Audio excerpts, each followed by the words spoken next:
अस्सलाम वालेकुम।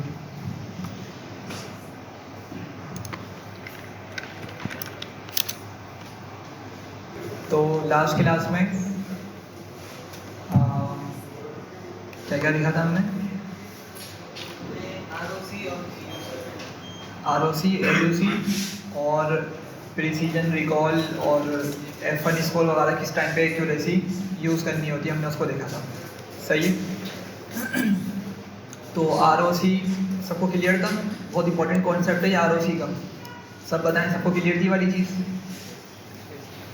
कोई बताएगा कि क्या होता था ROC जल्दी से? हाँ सही है। तो ROC के अंदर हम बेसिकली ये देखते थे कि कौन सा थ्रीशोल्ड हमारे लिए बेस्ट होगा, हमारे डेटा के हिसाब से कौन सा थ्रीशोल्ड बेस्ट होगा। सही है। और उसका हमने ये देखा था ग्राफ कि अगर यहाँ पे क्या होता है, ट्रू पॉजिटिव रेट होता है और यहाँ पर फॉल्स पॉजिटिव रेट होता है। तो अगर मेरे पास कर्व भी हो सकता है, लाइन भी हो सकती है, कुछ इस तरह की अगर कर्व या लाइंस देखने को मिल रही हैं, ठीक है। और एक लेट से कुछ इस तरह का कर्व है हमारे पास, तो सबसे ज़्यादा बेटर वाला कौन सा होगा? ये थर्ड वाला। और इसकी वजह ये है कि इसके अंदर जो AUC का में हम ये भी बोल सकते हैं, एरिया अंडर द कर्व अगर निकालेंगे इसका तो कंपेयर टू अदर ग्राफ्स ये सबसे कम निकलेगा। और ये जिस तरीके से एक्स एक्सिस में बढ़ रहा है तो एक्स एक्सिस में कम बढ़ रहा है, ये वाई एक्सिस में इसकी ज़्यादा वैल्यू बढ़ रही है, ठीक है। अगर आप खुद इमेजिन करें कि लेट से यहाँ पे 0 है तो ये भी इसकी वैल्यू 0 के करीब है। अगर इसकी वैल्यू 1 होती है तो इसकी 1 होने पे मेरे मे बी कि इसकी यहाँ पे कितनी वैल्यू हो, 4, 5 कुछ इस तरह से बड़ी वैल्यू हो। और अगर ये 2 होगा तो क्या होगी, और वैल्यू आपकी बढ़ के ऊपर चली जाएगी। सही है। तो एक्स एक्सिस में कम बढ़ना पड़ता है लेकिन वाई एक्सिस में वो ज़्यादा वैल्यू कवर करता है, वाई एक्सिस में ज़्यादा उसका वैल्यू चेंज हो जाती है। तो आपका ये ट्रू पॉजिटिव रेट हो जाता है। और ये ट्रू पॉजिटिव रेट और फॉल्स पॉजिटिव रेट चेंज किस वजह से हो रहे होते हैं? डिसीजन थ्रेशोल्ड की मदद से। याद है ना? डिसीजन थ्रेशोल्ड, अगर मेरे पास लेट से मेरे पास 10 कस्टमर आए, बैंक मैनेजर के पास 10 कस्टमर आए, 10 लोग आए, उनमें से मैंने 0.5 को देखते हुए कितने लोगों को अप्रूव किया? लेट से 7 लोगों को मैंने अप्रूव कर दिया, ठीक है। और जिनकी प्रोबेबिलिटी 0.5 से कम होगी, मतलब इस तरीके से वैल्यूज देखने को मिल रही होंगी हमें। लेट से एक वैल्यू है 0.2 और दूसरी आ गई 0.8, एक वैल्यू है 0.45 तो एक वैल्यू है 0.55। एक दो वैल्यूज बोल लेते हैं, लेट से 0.81, 0.19, ये 0 की प्रोबेबिलिटी, ये 1 की प्रोबेबिलिटी। सिमिलरली 0.37 और 0.63। अब अगर मेरा थ्रेशोल्ड 0.5 हो, सही है, तो कितने लोग अप्रूव हो रहे हैं यहाँ पर? 2 अप्रूव हो रहे हैं, ये तीसरा भी अप्रूव हो रहा है, ठीक है, 3 अप्रूव हो रहे हैं। तो इसके हिसाब से क्या होगा, मॉडल एक अलग कन्फ्यूजन मैट्रिक्स बनाएगा जिसके अंदर वैल्यूज़ क्या होंगी, यहाँ कोई वैल्यूज़ आ रही होंगी। अब अगर मैं 0.5 को उठा के 0.7 कर दूँ, ठीक है, कितनी कर दूँ? 0.7 कर दूँ अगर मैं इसको, तो अब बताएं कि कितने अप्रूव हो रहे हैं? सिर्फ एक अप्रूव हो रहा है, ठीक है। ये भी इग्नोर हो गया, ये भी इग्नोर हो गया, ठीक है। तो अगेन आपके अप्रूव और नॉट अप्रूव क्या होगा, चेंज होगा।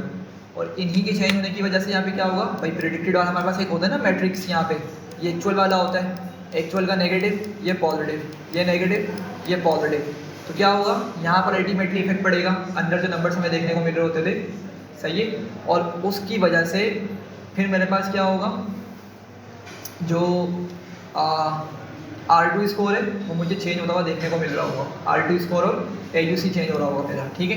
तो ये उसका खैर समझी थी कि इस तरीके से हम क्या करते हैं, डिफरेंट ROC डिसीजन थ्रेशोल्ड्स की मदद से ROC कर्व को बनाते हैं और फिर ROC को हम डायरेक्ट भी एनालाइज कर सकते हैं, अदरवाइज हम क्या करें AUC की मदद से भी इसको हम परफॉर्म करवा सकते हैं। ठीक है, अच्छा आगे बढ़ते हैं। आज का हमारा टॉपिक है KNN।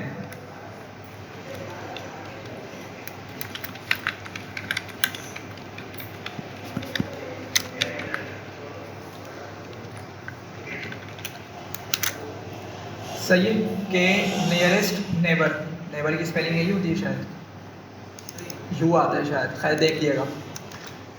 अब ये एल्गोरिथम बड़ा सिंपल सा एल्गोरिथम है।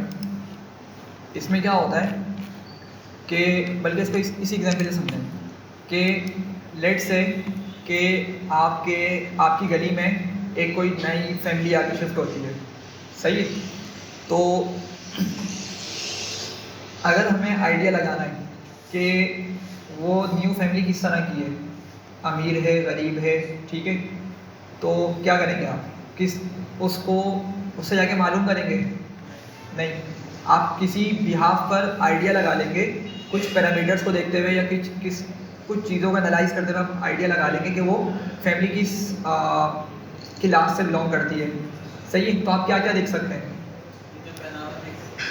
सही है, ऐसा हो सकता है ना। और क्या होगा, सबसे पहले तो आप उनका घर देख सकते हैं। ठीक है, हो सकता है हमारा घर अच्छा ना हो, लेकिन जिस घर में वो फैमिली शिफ्ट हुई है वो बहुत अच्छा बना हो, ये पॉसिबिलिटी है। ठीक है, उसके अलावा क्या हो सकता है, गाड़ी अगर उनके पास है, सही है, तो हम सेंस मिडिल क्लास से बिलोंग करते हैं, हमारे माइंड में फ़ौरन से ये चीज़ आती है किसी के पास गाड़ी तो बहुत रिच पर्सन है। ठीक है, फ़ौरन से माइंड में आता है, और दो ये करेक्ट नहीं है, लेकिन फिर भी हम इसको एक पैरामीटर कंसिडर कर लेते हैं। तो क्या होगा, हम कुछ उसकी इर्द गिर्द की चीज़ों को देखते हुए क्या कर सकते हैं, आइडिया लगा सकते हैं कि वो बंदा किस तरह का होगा। यहाँ तक बात समझ रहे हैं?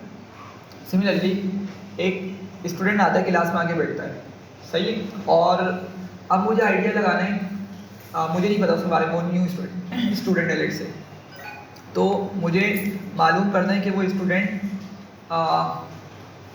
ज़हीन है या नॉर्मल स्टूडेंट है, किस तरह का, मुझे उसका आइडिया लगाना है। तो मैं क्या करूँगा, मैं सबसे पहले तो उसकी सराउंडिंग देख लूँगा, उसकी गैदरिंग देख लूँगा कि किस तरह के लोगों में आगे बैठ रहा है वो।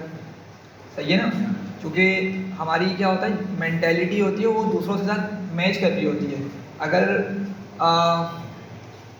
किसी का पढ़ाई में जहन नहीं है, ठीक है, तो वो क्या करेगा, वो ऐसे ही लोगों के साथ बैठेगा जो क्लास के दौरान गपशप कर रहे हो। ऐसे ही है ना, टाइम पास करने के लिए, ये कहीं पीछे होके बैठेगा, तो समझ रहे हैं, पीछे होके बैठेगा, तब मैं उसकी सराउंडिंग से मैं फ़ौरन से आइडिया लगा दूँगा कि ये किस तरह का स्टूडेंट है। सही है, तो अगर वो आके किसी आगे वाली सीट्स में आगे बैठता है, या उसके सराउंडिंग में जो लोग बैठे हुए, भले कहीं भी बैठे, सराउंडिंग में लोग बैठे हुए, मुझे पता चल रहा है कि सराउंडिंग वाले लोग काफ़ी पढ़ने में अच्छे हैं, तो अगर वो बंदा वहाँ जाके बैठ रहा है, तो मे बी कि उसका इंटेलेक्चुअल लेवल मैच कर रहा हो या वो पढ़ने में अच्छा हो। सही है, तो यही चीज़ हमारे पास क्या होती है कि नियरेस्ट नेबर आइडेंटिफाई करके हमें रिजल्ट्स बता रहा होता है। सही है, क्या होता है कि लेट से हमने मशीन लर्निंग मॉडल बनाया, आपको मालूम है ट्रेनिंग और टेस्टिंग शुरू से चलता चला आ रहा है। सही है, ट्रेनिंग टेस्ट होता है, ट्रेनिंग डेटा सेट होता है एक्स ट्रेन वाई ट्रेन, और टेस्टिंग डेटा सेट होता है एक्स टेस्ट वाई टेस्ट। तो हमने क्या किया, मॉडल को ट्रेन करवा दिया। मॉडल क्या करेगा, वो हर पॉइंट को जाकर अच्छे से देख लेगा। ठीक है, लेट से कुछ पॉइंट्स मौजूद हैं यहाँ पर, ठीक है, कुछ पॉइंट्स हैं इस जगह, सही, इस तरह के कुछ पॉइंट्स मौजूद हैं। ठीक है, और लेट से यहाँ पे कुछ इस तरह पॉइंट्स मौजूद हैं। अब ये ट्रेनिंग और टेस्टिंग डेटा, ट्रेनिंग डेटा हो गया, एक्स ट्रेन और वाई ट्रेन उसको दिया, उससे जाके डेटा को समझा, डेटा में पैटर्न तलाश करने की कोशिश करी, और डेटा के रूल्स को या पैटर्न को समझ लिया। अब जब मैं इसको टेस्टिंग डेटा दूंगा, ठीक है, जब मैं इसको टेस्टिंग डेटा दूंगा, तो टेस्टिंग डेटा लोकेट करने के बाद, मतलब पॉइंट लगाने के बाद क्या करेगा, वो देखेगा उसके सराउंडिंग किस तरह की है, सराउंडिंग में किस तरह के पॉइंट्स लाई कर रहे हो उसके। मेरी बात समझ रहे हैं? लेट से वो एक मैंने जो न्यू इसको एक्स टेस्ट वाला डेटा प्रोवाइड किया, वो उसने पॉइंट लगाया इस जगह पर, वो उसने पॉइंट लगाया इस जगह, मैं इसको क्वेश्चन मार्क बना रहा हूँ, ठीक है, इस जगह पर उसने क्वेश्चन मार्क, मतलब ये पॉइंट लग गया। अब क्या करेगा वो, ये जो सराउंडिंग है ना, इस पॉइंट की सराउंडिंग को देखेगा, कि इस पॉइंट के सराउंडिंग में कौन कौन से पॉइंट्स आ रहे हैं। सही है, जो पॉइंट्स आ रहे होंगे वो उनके बिहाफ पे क्या करेगा, हमें डिसीजन लेकर बता देगा कि भाई ये वाला पॉइंट जो है वो किस तरह का है, या इसकी क्या बाय प्रिडिक्शन वाली वैल्यूज होंगी। अभी परफॉर्म करेंगे आइडिया हो जाएगा। लेकिन क्या करेगा, ये सराउंडिंग के पॉइंट्स को देखते हुए हमें इसकी वाई वाली वैल्यू के बारे में आइडिया दे देगा।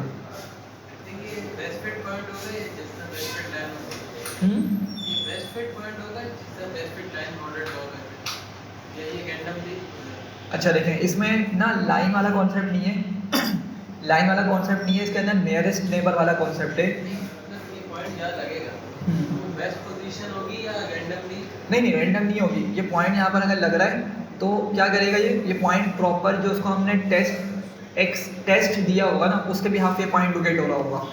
सही है, तो हमारे पास क्या होता है, के नियरेस्ट नेबर्स का नाम है, और के बेसिकली नाम है किसका, नंबर ऑफ पॉइंट्स। ठीक है, या नंबर ऑफ नेबर्स। के का मतलब क्या है, नंबर ऑफ नेबर्स। हम उसको बताएंगे कि तुम क्या करो,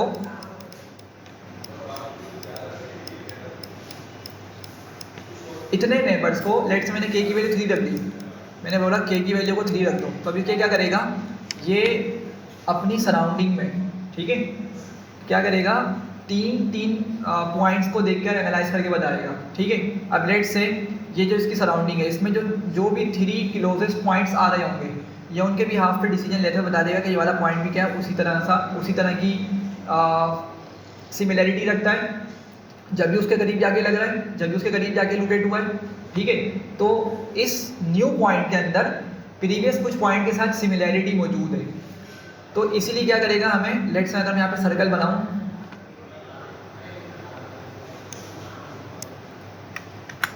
इसे रेंडम बना लेता हूँ। ठीक है, लेट्स से कुछ इस तरह का सर्कल बनाऊं। ठीक, तो क्या करेगा, जो भी इस न्यू पॉइंट से करीब 3 पॉइंट्स आ रहे होंगे, हमें क्या करेगा, उतने पॉइंट्स को देखते हुए हमें इनके बारे में आइडिया दे देगा।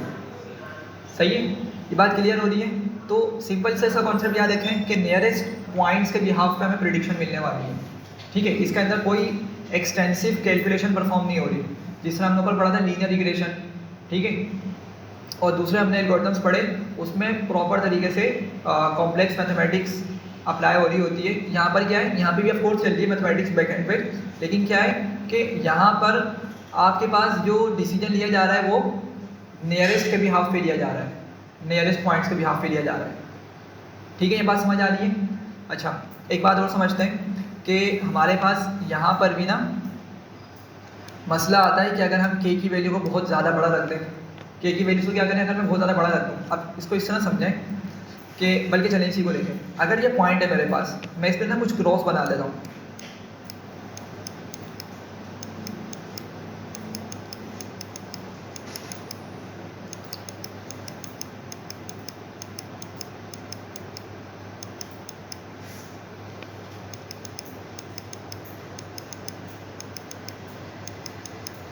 सही, तो अब जरा यहाँ देखें कि ये जो मेरा न्यू पॉइंट है ना, जिसको मैंने क्वेश्चन मार्क से डिनोट किया हुआ है, अभी मैंने इसकी के की वैल्यू कितनी रखी हुई है, 3 रखी हुई है। ठीक है, तो अब इमेजिन करें ये वाला पॉइंट, ये वाला सर्कल आपका इस तरह से बन रहा है। ठीक है, ये 3 पॉइंट्स आ रहे हैं, तो इन 3 पॉइंट्स के भी हाफ पे मुझे क्या पता चलेगा, इस क्वेश्चन मार्क में, मतलब ये जो न्यू वाला पॉइंट है, ये सिमिलैरिटीज़ रखता है किनके साथ, क्रॉस वालों के साथ, चूँकि नियरेस्ट में क्या है, मेजोरिटी में वही मौजूद है, क्रॉस वाले पॉइंट्स।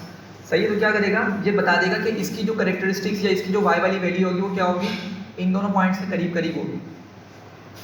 सही है, अच्छा, अब हो सकता है ये गलत हो, पॉसिबल है ना, ऐसा गलत हो सकता है ये। अच्छा, तो हमने अगर के की वैल्यू बहुत ही छोटी रख दी तो भी मसला है, और अगर मैंने के की वैल्यू बड़ी रख दी, लेट्स मैं इसको रख देता हूँ 15 के करीब, मैं इसको रख देता हूँ, या 10 कुछ भी हमने रख दी, तो अब क्या करेगा, ये एक बड़ा सर्कल बनाएगा, उस बड़े सर्कल के यहाँ पे भी क्या करेगा, ये कंसीडर कर रहा होगा।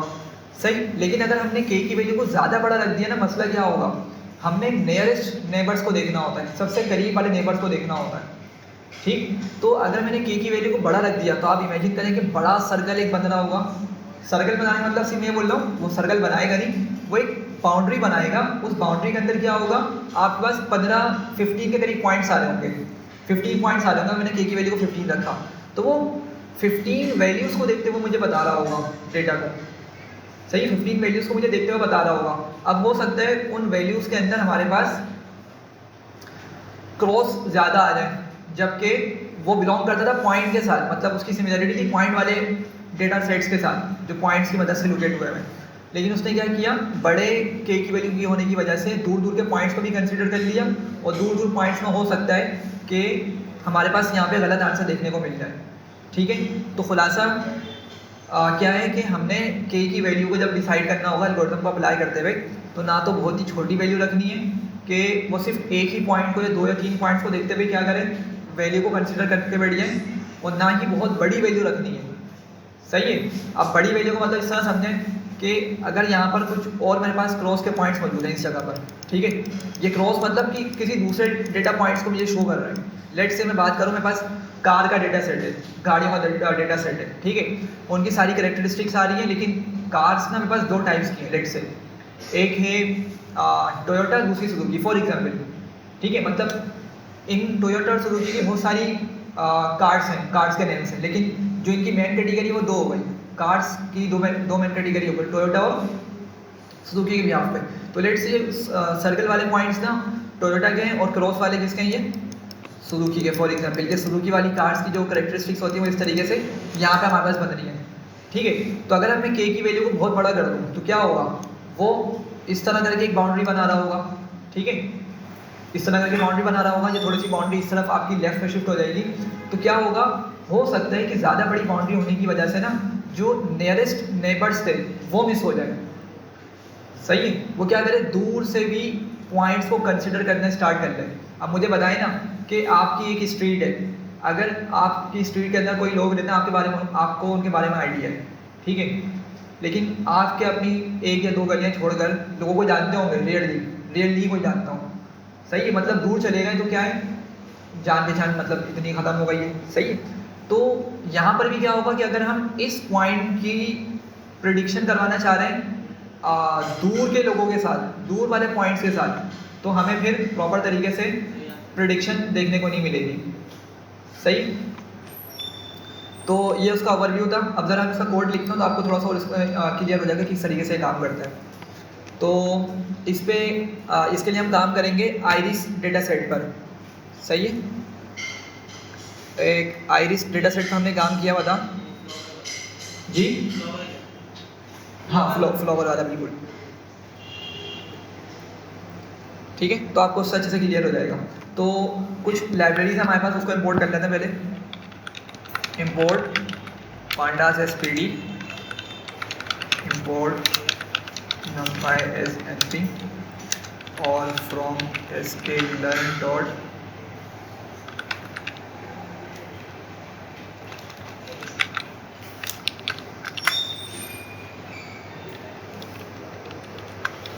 डेटा सेट्स,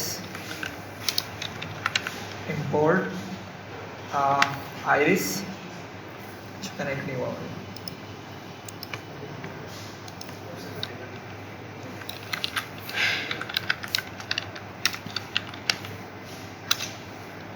सही है, तो हमने पहले सीबोर्न की मदद से आइरिस डेटा सेट को इंपोर्ट किया था। अभी फिलहाल हम क्या कर रहे हैं, sklearn के अंदर भी डेटा सेट मौजूद है तो इसको उस लाइब्रेरी से इंपोर्ट कर रहे हैं। फिर हमने क्या करना है, from sklearn dot model selection, हमें स्प्लिट करना होगा डेटा को, उसके लिए क्या करना पड़ेगा, ट्रेंड टेस्ट स्प्लिट को लेकर लिखना पड़ेगा, इंपोर्ट करना पड़ेगा। उसके बाद from sklearn dot pre processing, import standard scaler, हमने पढ़ा था स्टैंडर्ड स्केलर, और दूसरा कौन सा होता है, मिन मैक्स स्केलर। सही है, तो देखते हैं जरा हम स्टैंडर्ड स्केलर क्यों इंपोर्ट कर रहे हैं। अच्छा, फिर क्या होगा, फ्रॉम sklearn डॉट जिस एल्गोरिथम को हमने यूज़ करना है उसको, उसके लिए नेबर्स लिख के इंपोर्ट के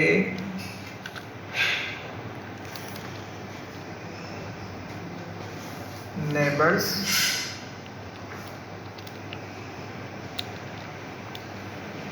क्लासीफायर, और लास्ट में फ्रॉम sklearn डॉट मैट्रिक्स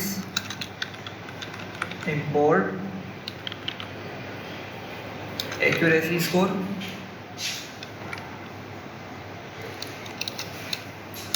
और confusion matrix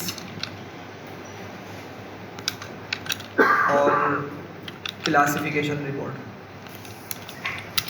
classification report discuss नहीं करी थी, आज देखते हैं उसको क्या होती है क्लासिफिकेशन। अच्छा खैर, ये कुछ लाइब्रेरीज थी, इसको हमने इंपोर्ट कर लिया और अब लोड आइरिस डेटा सेट को कॉल करके ज़रा देखते हैं कि इसमें किस तरह का डेटा मौजूद है। सबसे पहले तो क्या है ये, this the iris data set is a classic and very easy multi class classification data set. और ये ऑब्जेक्ट है बेसिकली, ठीक है। ये हमारे पास क्या है, ऑब्जेक्ट है। तो अगर मैं इसका डेटा लिख के प्रिंट करूँ इसको, एक मिनट,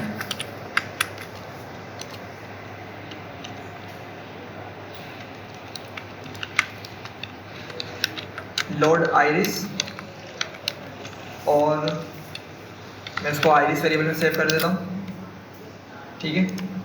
अब आइरिस को देखते हैं जरा। तो ये डेटा आ गया मेरा, ठीक है। दिखने में डिक्शनरी की तरह है, लेकिन याद होगा आपको कि कैलिफोर्निया हाउसिंग को भी इसी तरीके से हमने देखा था। उसमें भी क्या मौजूद होता है, कैलिफोर्निया हाउसिंग के अंदर ऑब्जेक्ट होता है लेकिन दिखता डिक्शनरी की तरह है। तो एक की जो है मेरे पास डेटा की आ रही, लेकिन ये है क्या, एट्रीब्यूट है ये। सिमिलरली आगे जाते हैं तो हमें आगे जाके टारगेट मिल रहा है, ठीक है। टारगेट में क्या है, बेसिकली हमारा आउटपुट कॉलम है, ठीक है। और यहाँ पर फीचर नेम्स भी होगा कहीं, या द फीचर नेम्स, जो क्या बता रहा है इसमें कॉलम्स किस तरह के मौजूद हैं, कौन कौन से कॉलम्स। तो आपको याद होगा सेपल लेंथ होता था, sepal width, petal length, petal width, और फिर हमारे पास फ्लावर का नेम होता था, सही है। अच्छा, तो क्या करूँगा मैं, आइरिस यहाँ पे इंपोर्ट कर लिया। आइरिस में से मैं अगर सिर्फ डेटा लिखूँ, ठीक है, तो मुझे क्या मिल जाएगा, ये डेटा मिल जाएगा। और इसको मुझे डेटा फ्रेम में लेके जाना है। तो मैं क्या करूँगा, मैं इसके लिए लिखूँगा pd डॉट डेटा फ्रेम, और यहाँ पे डेटा इक्वल्स टू करके आइरिस डॉट डेटा करूँगा। और अगर मैंने सिर्फ इतना एग्जीक्यूट किया तो मुझे कॉलम्स मिल जाएंगे, लेकिन विदाउट नेम्स, नेम्स मौजूद नहीं है। तो मैं क्या करूँगा, नेम्स के लिए कॉलम्स का एक एट्रीब्यूट होता है, कॉलम्स इक्वल्स टू क्या होगा, आइरिस डॉट फीचर नेम्स, सही है। एग्जीक्यूट करके देखते हैं तो इस तरीके से हमारे पास डेटा आ गया, ठीक है। इसमें क्या मौजूद है, ये इसकी इनपुट वाली वैल्यूज़ आ गई, ठीक है। इसको मैं कहाँ सेव कर दूँ, एक्स में सेव कर दूँ इसको मैं, कि ये मेरा इनपुट डेटा है और मैं इसको एक्स में सेव करूँगा ताकि मैं क्या कर सकूँ, आगे मॉडल को दे सकूँ ट्रेनिंग के लिए। अच्छा, साथ ही साथ वाई को भी हम निकाल लेते हैं, वाई के लिए भी हम वैल्यूज़ को स्प्लिट कर लेते हैं, मतलब लोड कर लेते हैं। क्या लिखूँगा मैं, आइरिस डॉट टारगेट, काफ़ी है इतना, क्योंकि आइरिस जब आइरिस डॉट डेटा किया था तो मुझे क्या मिल गया था, डेटा मिल गया था। तो आइरिस डॉट टारगेट लिखूँगा तो क्या मिल जाएगा मुझे, वाई के अंदर टारगेट वाला डेटा मिल जाएगा, ठीक है। दिखा देता हूँ मैं, वाई को प्रिंट करते हैं तो वाई के अंदर ये सारी वो वाली वैल्यूज़ आ गई जो हमारे आउटपुट कॉलम के अंदर मौजूद हैं, सही है। और अगर आपको याद हो कि इसमें 3 फ्लावर्स होते थे, सेटोसा, वर्जिनिका, वर्सिकलर, ये 3 हमारे पास फ्लावर्स मौजूद होते थे इस डेटा के अंदर, ठीक है। तो इसने क्या किया हुआ है, एक क्लासिफिकेशन के तौर पे इसको रखा हुआ है, ठीक है। क्लासेस पढ़ी थी ना हमने, क्लासेस के रिग्रेशन में क्या होता है, कंटिन्यूस डेटा, कंटिन्यूस आउटपुट हम प्रेडिक्ट करवाते हैं। क्लासिफिकेशन में क्या होता है कि हमारे फिक्स नंबर्स होते हैं, ठीक है। वो 3 हो सकते हैं, 5 हो सकते हैं, 6 हो सकते हैं, जितने भी हों, लेकिन वो फिक्स होंगे, ठीक है। तो 0, 1, 2 हमें देखने को मिल रहा है। 0 वाला सेटोसा, 1 वाला वर्जिनिका और 2 वाला वर्सिकलर, ठीक है। इसको देखते हैं कि ये किस तरीके से बताता है आगे जाके। तो फिलहाल के लिए क्या किया, डेटा को इंपोर्ट करके यहाँ पे लोड कर दिया। अब नेक्स्ट में क्या करेंगे हम, ट्रेंड टेस्ट स्प्लिट करेंगे, सही है ना। तो क्या लिखना होगा उसके लिए, x train, x test, y train, y test, और ट्रेंड टेस्ट स्प्लिट। चल भाई, x comma y, test size में बता दिया 0.2, सही है।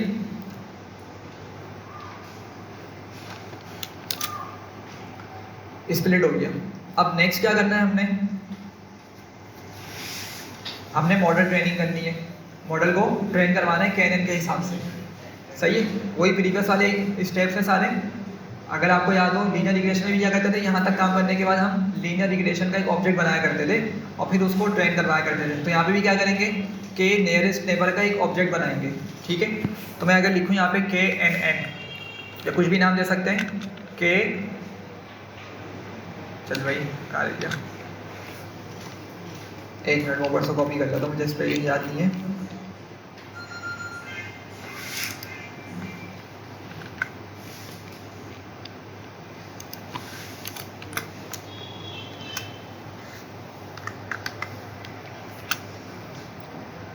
अच्छा, उससे पहले हम एक काम करेंगे, मैंने स्टैंडर्ड स्केलर अभी इंपोर्ट किया था ना, ये देखें, स्टैंडर्ड स्केलर को इंपोर्ट किया था।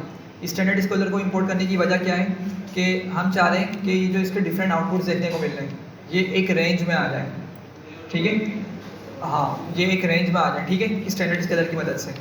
तो पहले हम वो वाला काम परफॉर्म कर लेते हैं। स्टैंडर्ड स्केलर अप्लाई करना है मैंने, तो क्या करूँगा मैं, सबसे पहले स्केलर का एक ऑब्जेक्ट बनाता हूँ, यहाँ लिखूँगा स्टैंडर्ड, कमेंट क्यों नहीं कर रहा आज, स्टैंडर्ड स्केलर। VS कोड चल ही नहीं रहा है इस पर, जब तो इस पर कर रहे हैं काम कब से,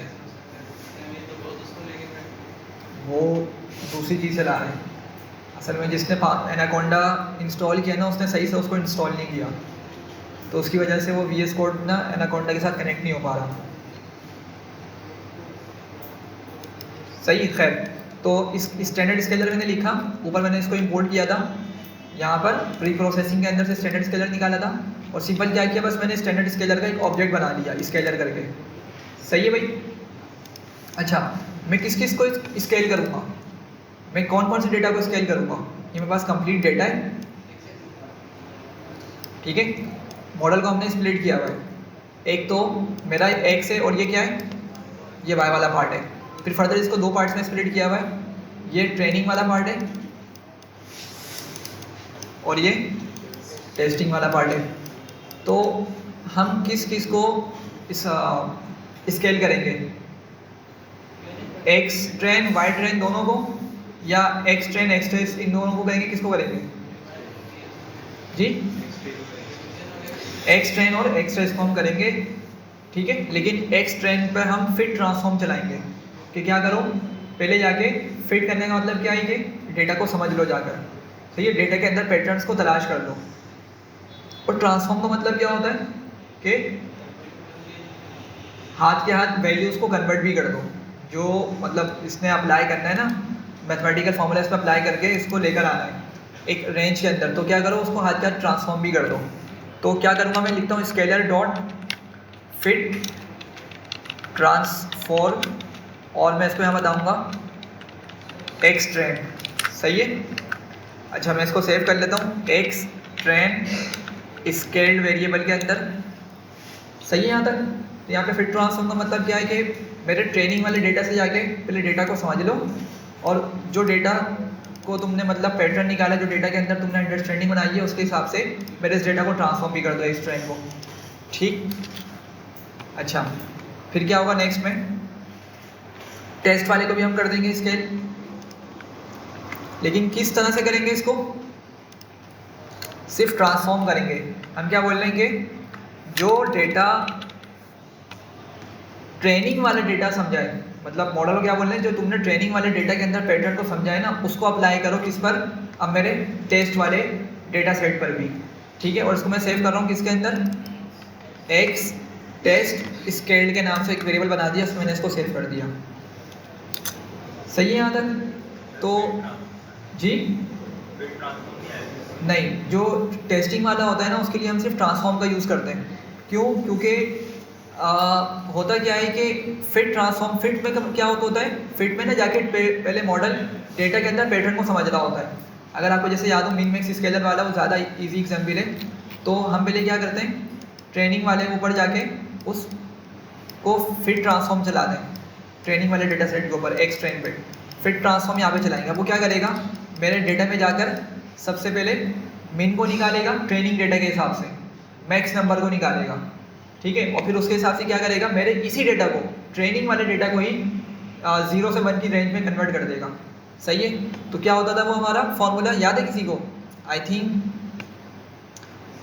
x actual value minus x minimum, अगर मैं शायद सही हूँ तो यही होता formula, x max minus x मिन, ठीक है।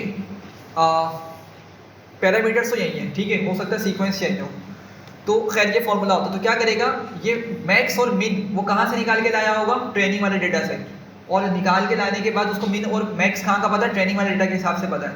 हो सकता है ये बात को समझें कि एक्चुअल में जो टेस्ट है ना, टेस्ट के अंदर मेरा मैक्सिमम नंबर बैठा हुआ हो, मे बी के टेस्ट के अंदर मुझे देखने को मिल रहा है 6.9, ठीक है, टेस्ट के अंदर मुझे एक नंबर देखने को मिला 6.9, जो मेरे क्या है पूरे डेटा का मैक्सिमम नंबर है, पूरे डेटा का मैक्सिमम नंबर है।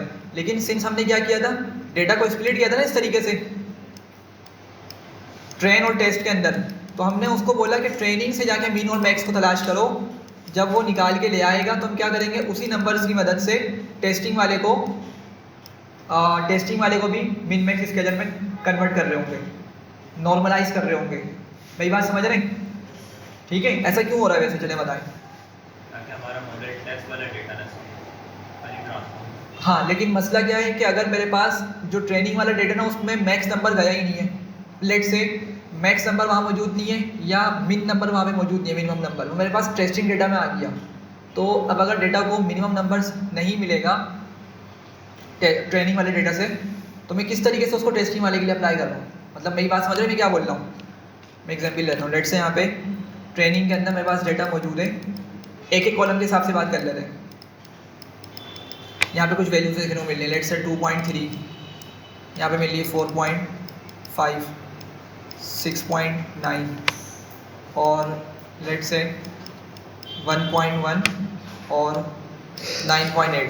लेट से ये वाली वैल्यूज़ मेरे पास कहाँ पर है, ट्रेनिंग के अंदर है, और ये वाली वैल्यूज़ कहाँ पर है, टेस्ट के अंदर है। तो मैंने उसको क्या बोला, ट्रेनिंग डेटा दे दिया, मैंने कहा इसमें से जाके क्या करो, मिन और मैक्स को निकाल कर लाओ। सही है, मतलब इसको फिट ट्रांसफॉर्म करो, इस वाले डेटा के हिसाब से इसको पहले फिट करो, मतलब समझो पहले जाके कि मिन और मैक्स क्या है यहाँ पर, और फिर क्या करो, इन्हीं वैल्यूज़ को उठा के ट्रांसफॉर्म भी कर दो। सही है, 0 से 1 के दरमियान ले आओ, ये काम कर देगा। अब जो मेरा मॉडल है, ठीक है, लेट से उसको मैंने मिन मैक्स स्केलर MMS बोला हुआ है, ऑब्जेक्ट बनाया हुआ है, मैं इसी को क्या करूँगा, इसी को यूज़ करूँगा दोबारा से min max scaler dot transform, और ट्रांसफॉर्म करूँगा किसको मैं, टेस्ट वाले को। तो ऐसा क्यों हो रहा है, हालांकि जो मिन और मैक्स था वो तो मेरा डेटा का कहाँ चला गया था, टेस्ट में चला गया था। देखिए रैंडम सिलेक्शन हो रही होती है यहाँ पे ट्रेंड टेस्ट स्प्लिट के अंदर, सही है, यहाँ पे बिल्कुल रैंडम सिलेक्शन हो रही है, तो पॉसिबल है कि मिन और मैक्स उठ के मेरे पास आ जाए, और 100% केसेस में हो सकता है ना हो भी सकता है कि हो जाए, कुछ भी पॉसिबिलिटी हो सकती है। तो ऐसा क्यों हो रहा है, हम तो 0 to 1 की रेंज में ला रहे हैं, तो जो वहाँ चला भी जाता है क्योंकि फर्क नहीं पड़ता, रिटर्न टू ट्रांसफॉर्म करके उसे सिंगल रेंज में ले आए। लेकिन माइंड में ये नहीं आ रहा कि मिन और मैक्स हमने मिस कर दिया, माइंड में कन्फ्यूजन नहीं आ रही? ट्रांसफॉर्म होने के बाद तो उनकी रेंज सेम है ना, रेंज तो उनकी सेम ही रहेगा, वो तो सेम रहेगी, लेकिन जब टेस्टिंग में आएगा तो टेस्टिंग में क्या 0 से 1 के दरमियान रेंज आएगी? नहीं आएगी। मर्ज कर सकते हैं, मर्ज कर सकते हैं। अच्छा देखें, इसका जो कॉन्सेप्ट है ना वो ये है, ये है ना कि इसको पहले ही करें उसके बाद इसको स्प्लिट करें। हाँ ये पॉसिबल सोल्यूशन हो सकता था। तो मैंने जब इसको रिसर्च की ना तो इसका आंसर ये पता चला कि होता क्या है कि जब भी मॉडल ट्रेनिंग हो रही होती है ना, वो आपके एग्जिस्टिंग डेटा पर हो रही होती है ट्रेनिंग, ठीक है, एग्जिस्टिंग डेटा पर ट्रेनिंग हो रही होती है, और फिर उसके भी यहाँ पर प्रेडिक्शन हो रही होती है। अब अगर आपको याद हो, मशीन लर्निंग हमारे पास डिफरेंट एप्लीकेशन इसकी मौजूद है। लेट से आप फेसबुक चला रहे हैं, आपने गूगल पे कुछ सर्च किया होता है, आपको कुछ चीज़ परचेज करनी है, तो क्या होगा, फ़ौरन से वहाँ पे मॉडल की लर्निंग हो गई, ऑनलाइन लर्निंग हुई उसकी, ऑनलाइन ML कहलाता है ये। और उसने क्या किया, जैसे आप फेसबुक पे गए, आप इंस्टा पे गए, आप किसी और प्लेटफॉर्म पे गए, आपको उसी तरह के एड्स मिलना स्टार्ट हो गए। सही है, तो हुआ क्या, जो भी आपने अपना डेटा उसको लीव किया था उस प्लेटफॉर्म पे, अपना डेटा आपने जो भी उसको प्रोवाइड किया था उसके भी पे मॉडल लर्न कर लिया। सही है, अब वो क्या करेगा, सिर्फ उसी के भी पे आपको प्रिडिक्शन देगा। उसके पास अभी क्या है, टेस्टिंग के लिए तो डेटा मौजूद नहीं है ना, तो होता क्या है कि जो ट्रेनिंग का डेटा मौजूद होता है ना, हम उसी को कंसिडर करते हैं। मतलब मैं यहाँ पर आपको ये बताना चाह रहा हूँ कि टेस्टिंग के अंदर ऑल्सो हमारे पास मिन और मैक्स चला गया, ठीक है, लेकिन उसके बावजूद भी ये हमारा मॉडल क्या होगा, रिलायबल समझा जाएगा। क्यों? क्योंकि रियल वर्ल्ड के अंदर जो एग्जिस्टिंग डेटा होता है उस पर पूरे के पूरे डेटा पे मॉडल को ट्रेन करवा दिया जाता है, और फिर जब प्रिडिक्शन होती है ना, तो प्रिडिक्शन के बाद पता चल पाता है कि भाई वो प्रिडिक्शन किसी फ़ायदे की है या नहीं है। सही है। अब जैसे आपने कुछ चीज़ सर्च करी, आप चलेगा प्लेटफॉर्म पे, फेसबुक आपने यूज़ करी, लेकिन आपने जो चीज़ सर्च की थी ना, आपका वो लेने का इरादा ही नहीं है, तो फिर भी मॉडल तो आपको कुछ उस तरह के एड्स दिखाएगा ना। सही है। अब लेकिन अगर आप उस तरह के एड्स देखने के बावजूद भी, लेट से आपने शूज़ खरीदने थे, आपने गूगल पे सर्च किया शूज़ के बारे में, आपको नहीं मिले कोई अच्छे शूज़ और आपका माइंड चेंज हो गया, आपने कहा मैं तो मार्केट जाके ही खरीदूंगा। सही है, जैसे आपका माइंड बन गया। लेकिन ये चीज़ अब मॉडल को तो नहीं पता वहाँ पीछे कि आपके माइंड में ये आ चुका है। वो क्या करेगा, अब जब आप फेसबुक या यूट्यूब या कुछ भी यूज़ कर रहे हैं, आपको इस तरह की रिकमेंडेशन लाजमी दे रहा होगा शूज़ से रिलेटेड। ठीक है। अब वहाँ पर आपने उस पोस्ट को ना तो इतना कोई रुक के देखा और ना ही आपने उस पर कोई इंगेजमेंट करी, मतलब आपने ना कोई उस पर लाइक या कुछ टाइम उस पर स्टे किया, आपने फ़ौरन से इसको रोल कर दिया।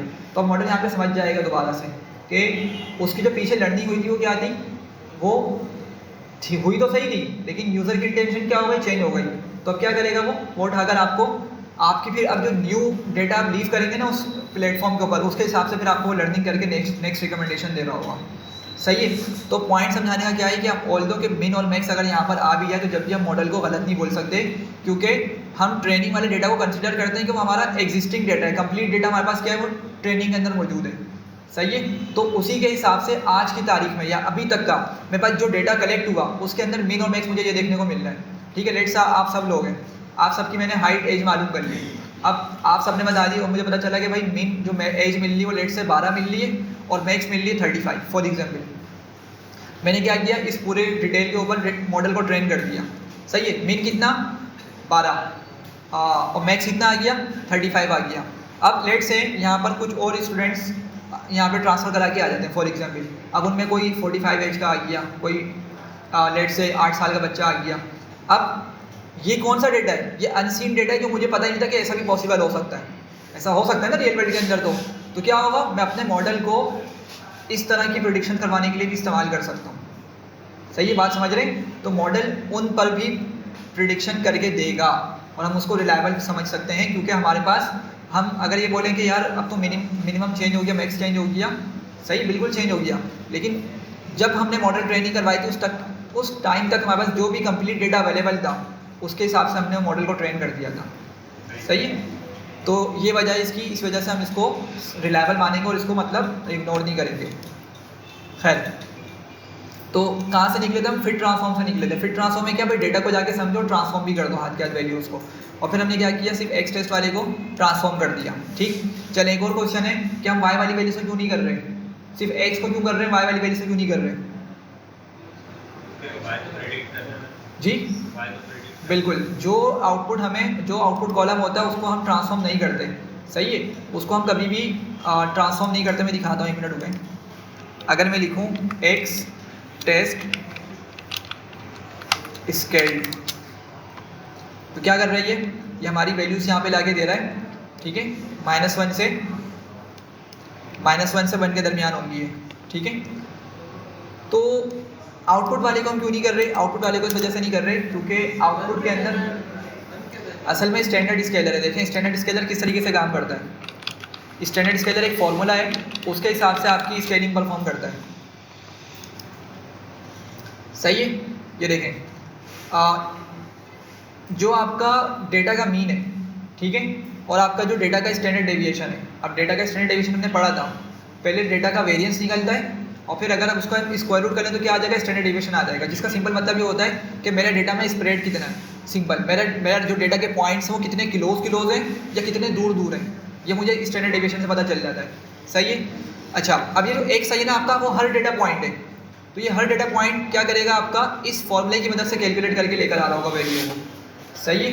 तो मिन मैक्स स्केलर की तरह काम नहीं करेगा ये। मिन और मैक्स में तो क्या होता है, मिनिमम देख लो मैक्स देख लो, ये उस तरह काम नहीं करेगा। आपके पास क्या करेगा, इस तरीके से काम करेगा। और इसकी कुछ कैरेक्टरिस्टिक्स होती हैं कि क्या करता है, ये मीन को और ज़ीरो बना देता है। ऐसे ही जुनैद भाई, क्या था इसका, मीन को क्या बना देता है, ये ज़ीरो क्या कर देता है, स्टैंडर्ड डेविएशन 1 के करीब करते, तो मीन को क्या कर देता है, ये मीन को 0 बना देता है, ठीक है। तो असल में जो टेक्निक है ना, ये क्या करती है आपकी, ये आपकी नॉर्मल डिस्ट्रीब्यूशन के लिए इस्तेमाल हो रही होती है, ठीक है। आपका इसका जो ग्राफ होता है वो कुछ इस तरह का बनता है, बेल लाइक कर्व बन रहा होता है, ठीक है। तो यहाँ पर आपकी क्या आ जाती है, आपकी ये वैल्यूज़ कितनी होती हैं, ये आपकी स्टैंडर्ड डेविएशन होती है यहाँ पे 1, और जो मीन होता है आपका वो सेंटर पे होता है, बिल्कुल सेंटर पर होता है, ठीक है। और आपके पास ये क्या होता है, इस तरह की जो फंक्शनैलिटी अचीव होती है ये आपके पास आती है स्टैंडर्ड स्केलर की मदद से, ठीक है। तो इसी वजह से आपको यहाँ पे डिफरेंट वैल्यूज़ देखने को मिल रही हैं। अच्छा, ये -1 होगा, सॉरी, ये आपका वो 1 है और ये माइनस का 1 है, ठीक है। तो इसी वजह से हमें यहाँ पे माइनस के अंदर भी वैल्यूज़ देखने को मिल रही थी, ठीक है। हाँ, मिन मैक्स इसके अंदर अप्लाई करता है तो हमें कहाँ से कहाँ तक देखने को मिलती, 0 से 1 के दरमियान होती। ट्रेनिंग पे, टेस्टिंग के अंदर अगर कोई अनसीन डेटा आ गया, बड़ा हो मैक्स उसका या मिन उसका छोटा देखने को मिल रहा है, तो वहाँ पे वैल्यूज़ चेंज हो जाएंगी, ठीक है। तो ये इस तरीके से काम करता है। तो खैर आंसर आ गया था, वाई वाले को हम कभी भी स्केल नहीं करते, सही है, क्योंकि हमने उसी की बिहाफ पे तो फर्दर जज करवाना है चीज़ों को।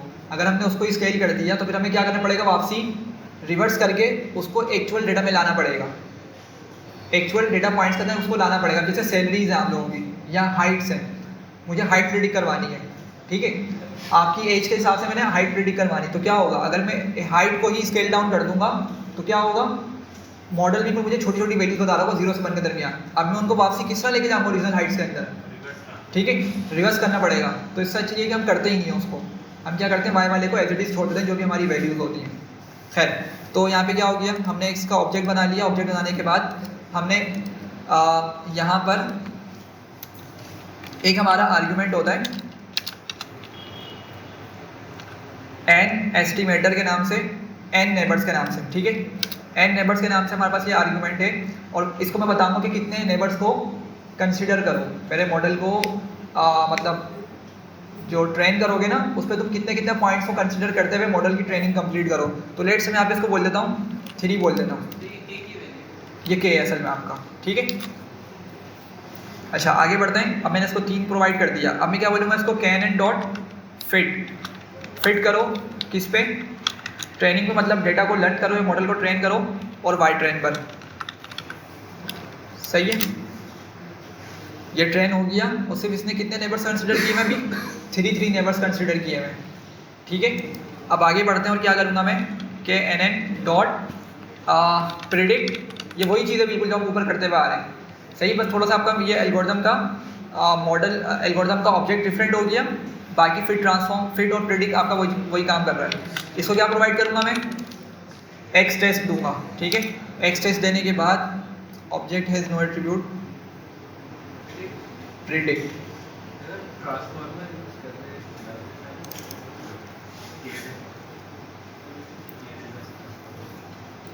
के नेबर्स क्लासिफायर ना,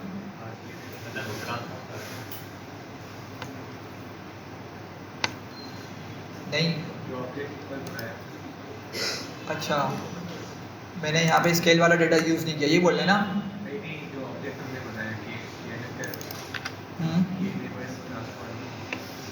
अच्छा, ट्रांसफॉर्मर कहाँ से आ गया, ऊपर क्या रखा था हमने, अच्छा ट्रांसफॉर्मर आ गया, सॉरी। क्लासिफायर और ये क्लासिफायर होगा, और उसके बाद यहाँ पे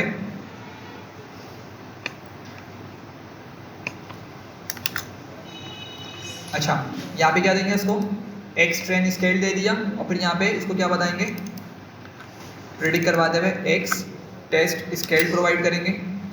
अच्छा, instance is not fitted yet, call fit with appropriate arguments before using the estimator.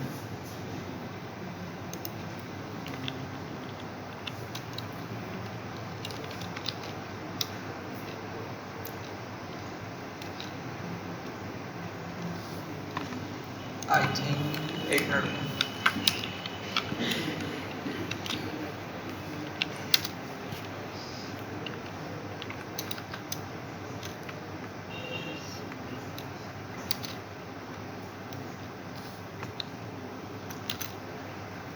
सही है। तो सेल्स रन नहीं हो रहे थे, क्या हुआ, इसने प्रेडिक्ट करके दे दिया हमें डेटा को एक्स टेस्ट स्केल के बिहाफ पे, और क्या ला रहा है हमें ये 0 1 2 करके बता रहा है डेटा को।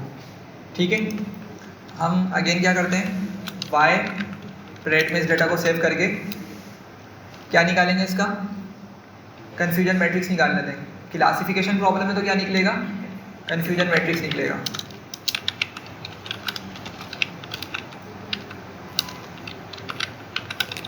क्या क्या प्रोवाइड करेंगे इसको, वाई टेस्ट और वाई प्रेडिक्ट, और हमें यहाँ पे आप वैल्यूज दिखा रहा है ये कि ये उसकी वैल्यूज उसने बताई है हमें। ठीक है, पहली वाली वैल्यू कौन सी है, 0, ये वाला कॉलम किसका है 1 का, और ये वाला किसका है 2 का। तो ज़रा समझते हैं क्या बताना चाह रहा है हमें।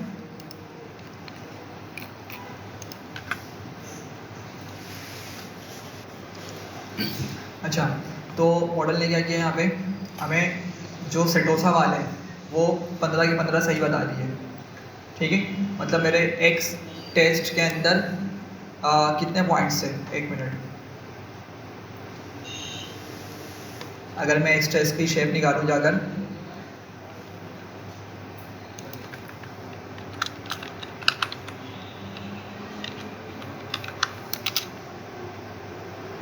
थर्टी पॉइंट्स आ रहे हैं। ठीक है, इन 30 में से उसने 15 जो फ्लावर्स हैं उनको करेक्टली आइडेंटिफाई कर लिया, वो कौन से वाले हैं, 0 कैटेगरी से बिलोंग करते हैं, मतलब वो सेटोसा वाले हैं। अभी इनका हम नेम्स देखते हैं, सही है।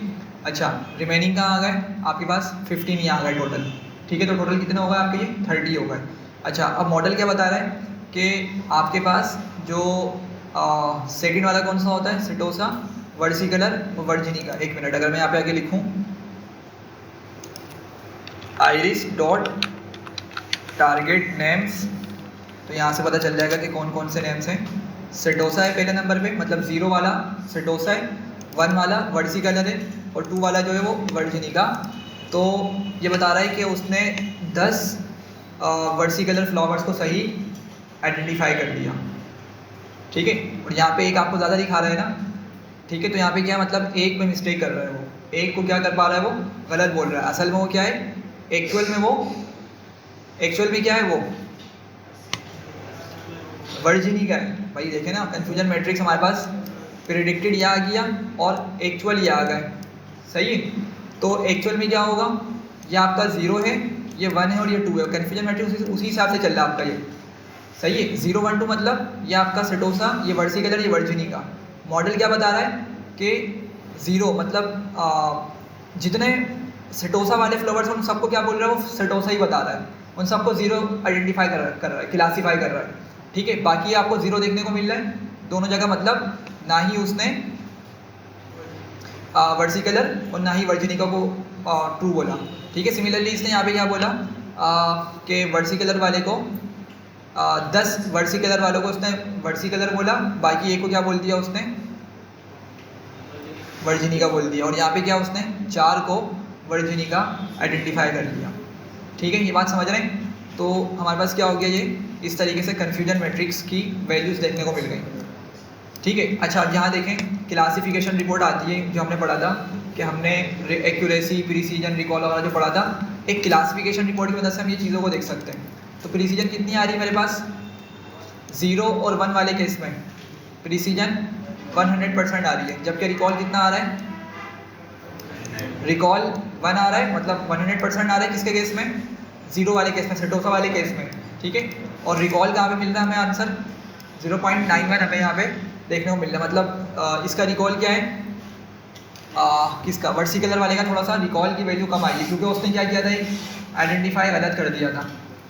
ठीक है, और इसी तरीके से आपको यहाँ पे प्रिसीजन और रिकॉल देखने को मिल रहा है वर्जिनिका वाले का। ठीक है, और F1 इसको आपको मालूम है कि सिंपल एक फॉर्मूले की मदद से आ रहा होता है, वो मल्टीप्लिकेशन और डिवीजन की मदद से। ठीक, एक्यूरेसी कितनी है, 0.97 के अराउंड आ रही है, सही है। मतलब ओवरऑल अगर इसकी एक्यूरेसी कैलकुलेट करें जो मैंने नीचे करी है, तो 0.97 के अराउंड आ रही है, मतलब मॉडल जो 97 तक सही प्रेडिक्शन कर पा रहा है ओवरऑल, सही है। तो इस तरीके से क्या हुआ, ये हमारा एक KNN का हमने मॉडल बना लिया। ठीक, अच्छा ये तो सिंपल सा मॉडल था। अब देखें बात क्या होती है, असल में ये जो नेबर्स रखना है ना, ये असल टास्क होता है कि नेबर्स हम कितने रखें कि हमारा मॉडल अच्छी से अच्छी प्रिडिक्शन कर सके। ठीक है, अगर आपको याद हो हमने जब इसका ग्राफ पढ़ा था ना इन फ्लावर्स का, तो मैटप्लॉटलिब के अंदर हमने क्या किया था, जो हमारे सेटोसा वाले फ्लावर्स हैं ना उनका सारा डेटा इस जगह लाई कर रहा होता था। अगर आपको थोड़ा सा माइंड में आ रहा हो, वो सारा डेटा इस जगह लाई कर रहा होता था। ठीक है, फिर वर्टिकल का सेंटर पे आता था, क्लस्टर्ड फॉर्म में आ रहा होता था। ठीक है, इस तरीके से आपका वर्टिकल ये होता था, और फिर वर्जिनी का यहाँ पर कहीं टॉप पर आ रहा होता था। ठीक है, समझ रहे हैं बात को। तो अब यहाँ पे आपको सही से पता चलेगा कि मुझे यहाँ पे क्या करना है, नेबर्स को बहुत सही से रखना है। अगर मैंने लेट से जो मेरे फ्लावर्स हैं, मैं न्यू फ्लावर्स को जब आइडेंटिफाई करने जा रहा हूँ, अगर मैंने उसके लिए के की वैल्यू को बहुत ज़्यादा बड़ा रख दिया, ठीक है, तो क्या होगा, मे बी कि वो पॉइंट यहाँ पर कहीं लाई कर रहा है। सही है, अब वो क्या करेगा, जो मैंने उसको के की वैल्यू दी हुई है, लेट से मैंने 4 बोला हुआ या 5 बोला हुआ है, चले 5 बोला हुआ है, तो क्या करेगा वो नियरेस्ट के अंदर 5 नेबर्स को तलाश करने की कोशिश करेगा। ठीक है, तो जो भी उसको 5 नियरेस्ट नेबर्स मिल जाएंगे, उनके बिहाफ में हमें क्या करेगा, डेटा का डिसीजन लेकर बता देगा।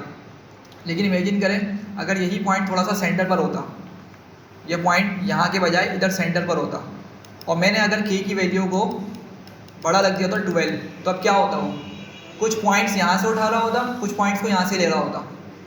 ठीक है, मिक्स हो जाता, कन्फ्यूजन हो जाती उसको, तो फिर वो सही प्रेडिक्शन नहीं दे पा रहा होता। तो पॉइंट समझाने का क्या चाह रहा हूँ कि के की वैल्यू को हमने बहुत प्रिसाइजली या डिसीजन के साथ रखना होता है। अब वो कैसे रखते हैं, उसके हम एक काम करते हैं, हम क्या करेंगे, ज़रा ट्रेनिंग एक्यूरेसी को ज़रा नोट करते हैं, एक लिस्ट बना लेते हैं, और हम टेस्टिंग के लिए भी एक लिस्ट बनाते हैं। हम एक्यूरेसी निकालना चाह रहे हैं कि किस केस में हमारे पास के की वैल्यू सबसे बेस्ट आई। मैंने यहाँ पे लूप चलाया 4k इन रेंज, और 1 से लेके मैंने बोला इसको लेट से 15 मैंने इसको बोल दिया, 16 बोल देता ताकि 50 तक के लूप चल जाए।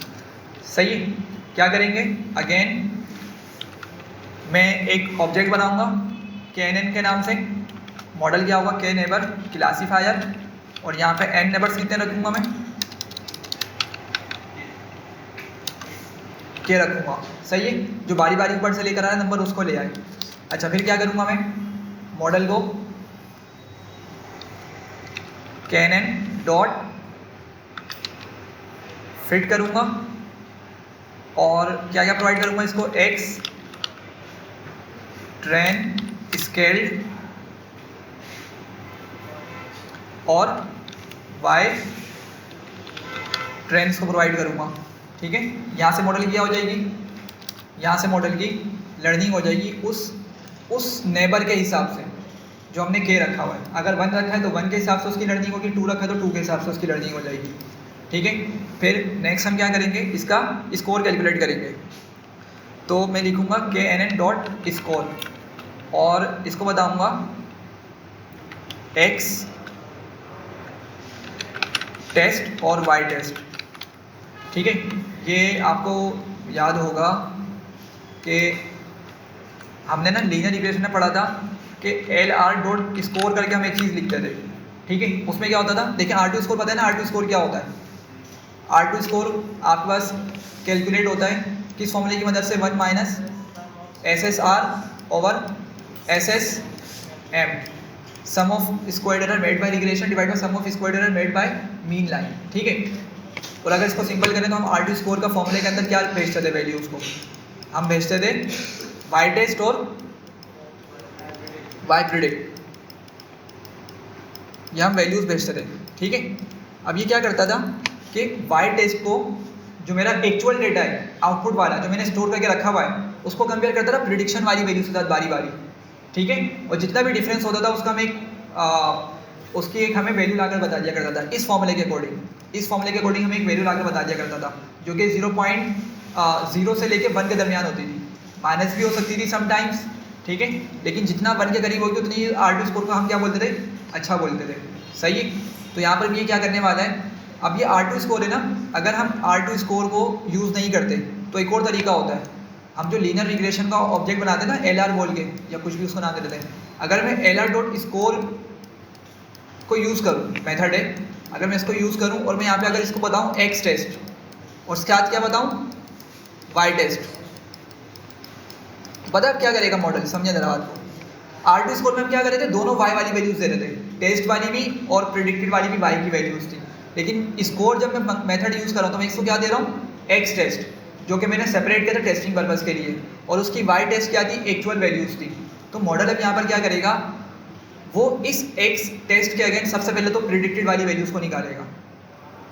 सही है, क्या करेगा, इस x टेस्ट के अगेंस्ट प्रिडिक्टेड वाली वैल्यूज़ को निकालेगा और उनको खुद से क्या करेगा, डिफरेंस करके y टेस्ट के हिसाब से, क्या करेगा, डिफरेंस निकालेगा उन वैल्यूज़ को। लेट से x टेस्ट की एक वैल्यू है, उसके अगेंस्ट एक आंसर देता है मुझे 10, जबकि उसकी y टेस्ट में वैल्यू मिल रही है मुझे 15, तो क्या करेगा, यहाँ पर हाथ उनका माइनस भी कर देगा, एरर निकालेगा, और इस तरीके से पूरा एरर कैलकुलेट करने के बाद मुझे इस फॉर्मूले के अकॉर्डिंग वही R2 स्कोर रिटर्न कर देगा। तो मेरी बात समझ आ रही है मैं क्या बोल रहा हूँ, कि अगर हम x टेस्ट और y टेस्ट ही देना चाह रहे हैं ना, हम दे सकते हैं बिल्कुल, लेकिन फिर क्या यूज़ करेंगे, स्कोर का एक मेथड होता है, हमें वो यूज़ करना पड़ता है। तो मैं इसलिए यहाँ पे क्या कर रहा हूँ, मैं यहाँ पे स्कोर वाला मेथड यूज़ कर रहा हूँ, क्योंकि मैं x टेस्ट और y टेस्ट इसको दे रहा हूँ। अच्छा, x टेस्ट के बजाय मैं इसको क्या लिख देता हूँ, x टेस्ट स्केल्ड, क्योंकि मैंने स्केलिंग वाली परफॉर्म करा हुआ है, ठीक है। अच्छा, अब यहाँ से इसकी कौन सी एक्यूरेसी आएगी, हाँ भाई, इसकी यहाँ पे कौन सी एक्यूरेसी आएगी, टेस्टिंग की एक्यूरेसी आएगी ना। देखिए मैंने दो ऊपर वेरिएबल बनाए हुए, ट्रेनिंग की और टेस्टिंग की, बल्कि मैं ट्रेनिंग लिखना भूल गया, हम एक काम वजह से कॉपी करते हैं, यहाँ पे वाई ट्रेन स्केल्ड और यहाँ पर वाई ट्रेन कर देते हैं, और नीचे क्या हो गया मेरा, एक्स टेस्ट आ गया। तो क्या करेगा, एक्स ट्रेन स्केल्ड को प्रिडिक्शन परफॉर्म करेगा और वाई ट्रेन के हिसाब से खुद अपनी एक्यूरेसी बता देगा, ट्रेनिंग वाली एक्यूरेसी होगी हमारी। सही है, बात समझ रहे हैं। और नीचे कौन सी मिलेगी हमें, टेस्टिंग वाली एक्यूरेसी मिलेगी। और आपको मालूम है ट्रेनिंग और टेस्टिंग दोनों पे एक्यूरेसी हमें देखनी पड़ती है, जब भी तो पता चल सकेगा कि मेरा मॉडल ओवरफिटेड तो नहीं है या अंडरफिट तो नहीं हुआ हुआ। समझ रहे बात को। अगर मॉडल ने ट्रेनिंग वाली एक्यूरेसी बहुत अच्छी बता दी, टेस्टिंग के दौरान वो एक्यूरेसी बता ही नहीं रहा, गलत बता रहा है या बहुत कम बता रहा है, तो मॉडल क्या है फिर मॉडल ओवरफिट हो गया कि उसने ट्रेनिंग वाले डेटा को इतना अच्छा लर्न कर लिया, मतलब उसको रट लिया डेटा को। अब जब उसको न्यू डेटा देखने को मिल रहा है तो न्यू डेटा के बिहाफ पे क्या कर रहा है, गलत प्रेडिक्शंस बता पा रहा है। ठीक है, तो हमने यहाँ पे क्या किया, ट्रेनिंग की एक्यूरेसी निकाली स्कोर की मदद से और टेस्टिंग की एक्यूरेसी निकाली, और इन दी एंड हम क्या करेंगे, इसको ट्रेनिंग वाले लिस्ट के अंदर सेव करा देंगे।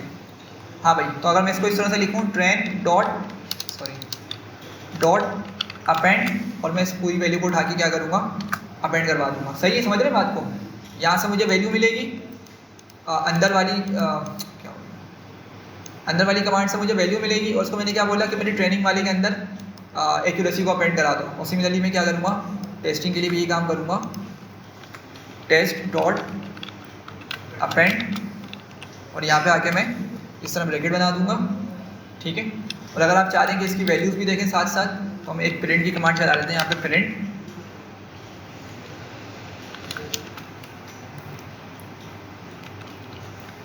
के की वैल्यू मेरे पास के, टेस्टिंग एक्यूरेसी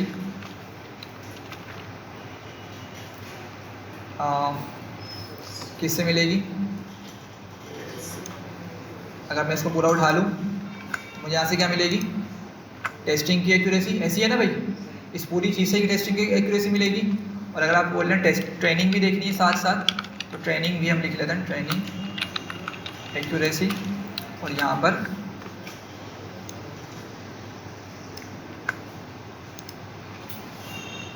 ट्रेनिंग एक्यूरेसी आ जाएगी। सही,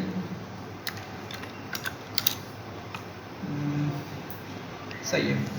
तो अच्छा, बहुत ज़्यादा बड़ी वैल्यूज आ रही हैं, खैर हम इसको राउंड कर लेते हैं ताकि थोड़ा सा आंसर रिलायबल देखने को मिल जाए।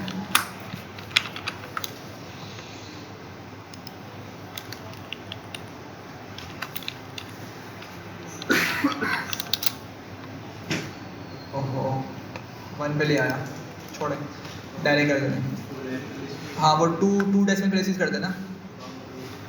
सही है, हम इसके आगे जाकर राउंड आ रहा है, इसको लिख देते हैं 3 लिख देते हैं कि 3 डेसिमल प्लेसेस तक ले आओ, और इसको बोलते हैं 3 डेसिमल प्लेसेस तक ले आओ, कॉमा 3, और यहाँ पर राउंड आ जाएगा। सही, अब तरह देखें, जब मेरा k = 1 था तो उस टाइम पे ट्रेनिंग की एक्यूरेसी कितनी दिखा रहा है, ये 100% दिखा रहा है, जबकि टेस्टिंग की कितनी है 0.967 है, ठीक है।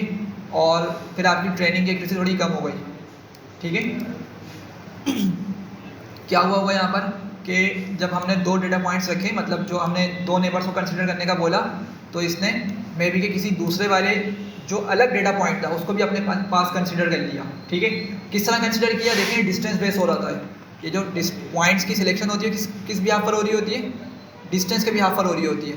तो अगर मेरा लेट से जो न्यू पॉइंट है वो इधर कहीं आके लोकेट होता है, तो क्या करूँगा, अगर मैंने इसको बोला हुआ कि 3 पॉइंट्स को कंसिडर करो, 3 पॉइंट्स को क्या करो, नेबर्स वालों को सिलेक्ट करो, तो क्या करेगा, ये देखेगा डिस्टेंस कैलकुलेट करेगा हर पॉइंट के साथ कि इस पॉइंट का सबसे नियरेस्ट डिस्टेंस कहाँ पड़ रहा है। तो लेट से 2 पॉइंट्स उसको ये वाले मिल गए, ठीक है, 2 पॉइंट्स यहाँ से मिल गए और लेट से एक पॉइंट इसको ये वाला मिल गया। तो क्या करेगा, ये इन 3 पॉइंट्स को कंसिडर कर लेगा अपने पास। तो इन 3 पॉइंट से भी आपको मुझे क्या करोगा, फर्दर की प्रेडिक्शन बता रहा होगा, सही है। तो डिस्टेंस के हिसाब से ये अपने नेबर्स की सिलेक्शन कर रहा होता है। तो हो सकता है कि इसको यहाँ पे गलत नेबर मिल गया हो, जिसकी वजह से इसकी एक्यूरेसी क्या हो गई, गलत हो गई। एक्चुअल में कुछ और था लेकिन प्रेडिक्ट कुछ और बता रहा है वो, ठीक। खैर टेस्टिंग भी यहाँ पे कम है। अच्छा, करते करते करते यहाँ पे देखें इस लाइन पे ट्रेनिंग की यहाँ पर कम हो गई, जबकि टेस्टिंग की क्या हो गई, यहाँ पे बढ़ गई है, ठीक है। तो हम यहाँ से क्या कर सकते हैं, आइडिया लगा सकते हैं कि मेरे पास के की कौन सी वैल्यू सूटेबल होने वाली है, के की कौन सी वैल्यू सबसे ज़्यादा बेस्ट होगी कि मैं उसको रख सकता हूँ जिससे मुझे एक्यूरेसी टेस्टिंग के दौरान अच्छी देखने को मिल जाए, सही है। अब आप बोलेंगे टेस्टिंग एक्यूरेसी 1 होना पॉसिबल है, पॉसिबल नहीं है ये रीजनेबल, मतलब ये पॉसिबल नहीं है। वो क्यों, क्योंकि कभी भी टेस्टिंग के ऊपर हम अच्छे से प्रेडिक्शन नहीं परफॉर्म करवा सकते, सही है। वजह क्या है यहाँ पर देखने की कि हमारा जो डेटा ना, मैंने आपको बताया वो बिल्कुल इसी तरह का डेटा मौजूद है, सेपरेट हुआ हुआ है। जितने भी सेटोसा वाले वो इधर हैं, वर्टिकल वाले सेंटर पर और वर्जिनिका वाले ऊपर टॉप पर, ठीक है। सिर्फ 1 या 2 पॉइंट्स की ओवरलैपिंग है, उसके अलावा पूरा क्या है, डेटा सेपरेट है, ठीक है। तो सिंपल सा डेटा था, तो इस वजह से क्या हो गया, इसकी टेस्टिंग एक्यूरेसी इतनी तक चली गई, इतनी हाई चली गई, सही है। लेकिन रियल लाइफ में क्या होगा, कभी भी इतनी एक्यूरेसी इसकी नहीं पहुंच पाती, ठीक है। तो खैर अब हमें यहाँ से आइडिया हो जाएगा कि भाई हमारे पास लेट से के की वैल्यू 5 के लिए हमें ट्रेनिंग में अच्छी देखने को मिल रही है और टेस्टिंग में अच्छी देखने को मिल रही है। तो हम क्या करेंगे, फिर हम 5 वाले को कंसिडर कर लेंगे। अच्छा, अभी क्या किया हमने कि ये मॉडल हमने बना लिया था स्टैंडर्ड स्केलर, और के को मैंने लेट से 3 रख के चलाया, सही है। इसके बाद एक काम करते हैं कि जिस तरह हमने पहले भी काम किया था, अब मैं यूज़र से इनपुट लेता हूँ, ठीक है। यूज़र से इनपुट लेता हूँ, या मैं खुद एक रैंडम वैल्यूज़ लिख लेता हूँ, किसकी, इन चारों कॉलम्स की। अगर मैं आऊँ ज़रा 1 मिनट दें, मैं यहाँ से सेल्स को रन कर लेता हूँ पहले।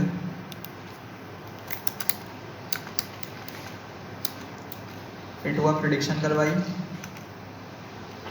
कन्फ्यूजन मैट्रिक्स आ गया, क्लासिफिकेशन रिपोर्ट और एक्यूरेसी स्कोर।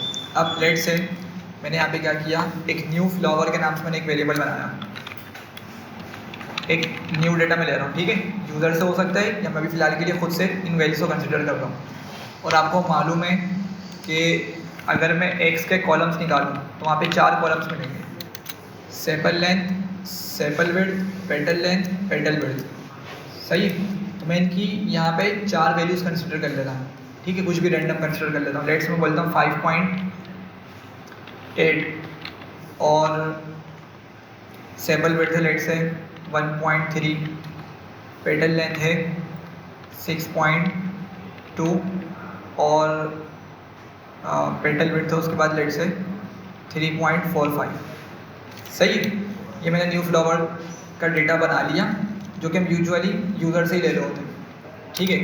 चलें, अब नेक्स्ट पे क्या किया, मैंने इसकी प्रिडिक्शन करवानी है। ये मॉडल को दूंगा, सॉरी हाँ 2 ब्रैकेट इस वजह से क्योंकि जो प्रिडिक्शन के लिए मैं उसको दूंगा ना, तो वो 1D एरे एक्सेप्ट नहीं करेगा, वन डायमेंशनल मतलब सिंगल वाली लिस्ट को एक्सेप्ट नहीं करेगा, ठीक है। तो 2 डायमेंशनल होना चाहिए डेटा हमारा, तो इस वजह से मैंने इसको ये करवाया, ठीक है।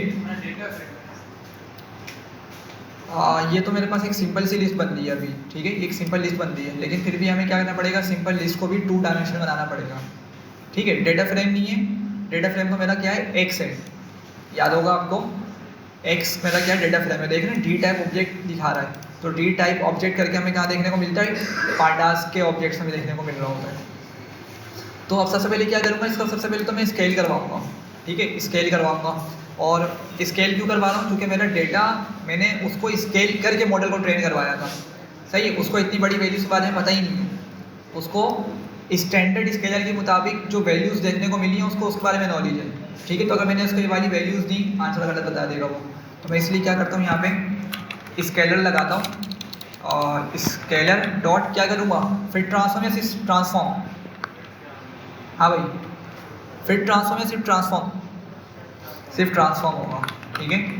क्योंकि फिट होता है ट्रेनिंग वाले पर, ये ट्रेनिंग नहीं हो रही उसकी, ये सिर्फ प्रिडिक्शन के लिए हम इसको इस्तेमाल करेंगे। सिर्फ क्या बोल रहे हैं कि मेरे इस डेटा को ट्रांसफॉर्म कर दो, किसके बिहाफ पे, जो तुमने लर्निंग की थी ट्रेनिंग डेटा के ऊपर, उसके बिहाफ पे क्या करो, इसको ट्रांसफॉर्म कर दो। तो मैं इसको न्यू फ्लावर दे देता हूँ और लेट से इसको मैं डेटा में सेव कर देता हूँ, ठीक है। डेटा का वेरिएबल ला के इसको मैंने सेव कर दिया, ये इसने उसको ट्रांसफॉर्म कर दिया। और अब क्या करेंगे, हम इसको डेटा को प्रोवाइड कर देंगे।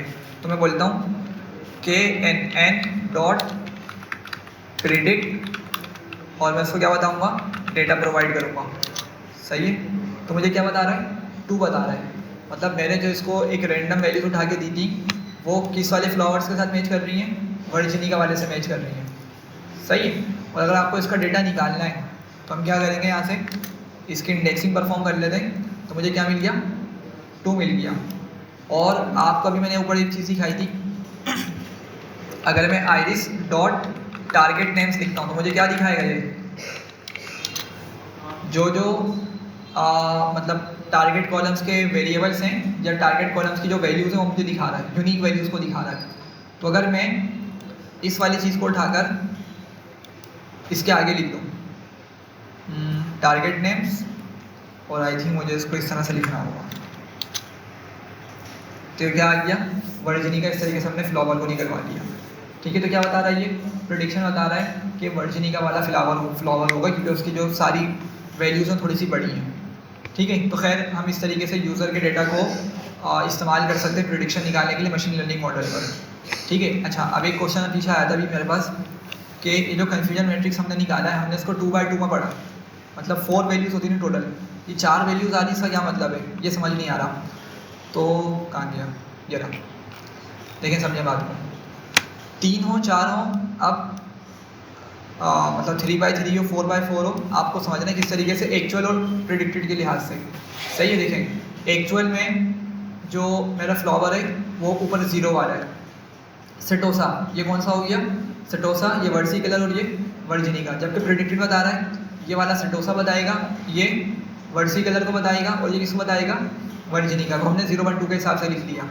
अब यहाँ पर हमें डेटा देखने को मिल रहा है, इसका मतलब क्या है कि एक्चुअल में मेरा जो उस टेस्ट वाले वेरिएबल के अंदर डेटा है वो कितना डेटा है, 15 सेटोसा के थे, और मेरे मॉडल ने भी 15 में से 15 को क्या बताया, सेटोसा ही बोला, मतलब 15 में से 15 को 0 ही बोला। मतलब एक्चुअल में अगर आपका एक्स टेस्ट वाले को कंसिडर करें ज़रा कुछ देर के लिए, एक्स टेस्ट के अंदर टोटल कितनी वैल्यूज़ हैं, ये टोटल 30 वैल्यूज़ हैं, ठीक है। इस तरह से लिख रहा हूँ 30, ये 30 वैल्यूज़ हैं। तो इन 30s में से जो 15 वैल्यूज़ हैं वो कितनी हैं, वो क्या हैं, ज़ीरोज़ हैं। देखें इस पूरे मैट्रिक्स में हमें क्या मिलेगा, ये तो 0 मिलेगा, सॉरी ये एक्स टेस्ट नहीं होगा, सॉरी एक मिनट,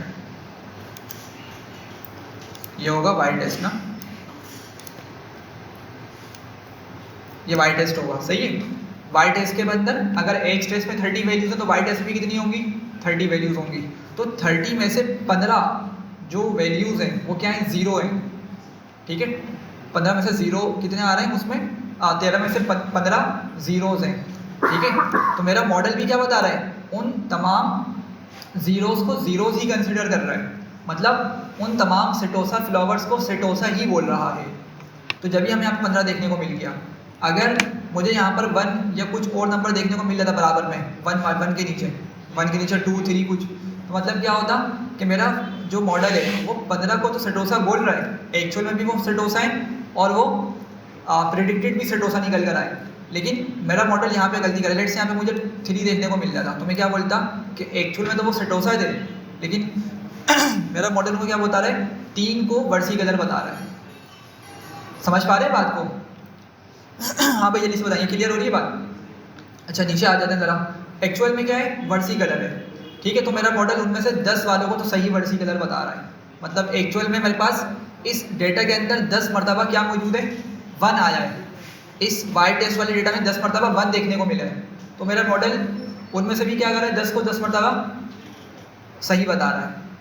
सही है, हाँ। लेकिन क्या कर रहा है वो, एक मिस्टेक कर रहा है, एक और डेटा पॉइंट है हमारा, मतलब 11वां भी क्या है, टोटल अगर बात करें 0 आ गए 15 मरतबा, 0 नंबर देखने को मिला 15 मरतबा, 1 देखने को मिला टोटल 11 मरतबा टोटल एक्चुअल के हिसाब से।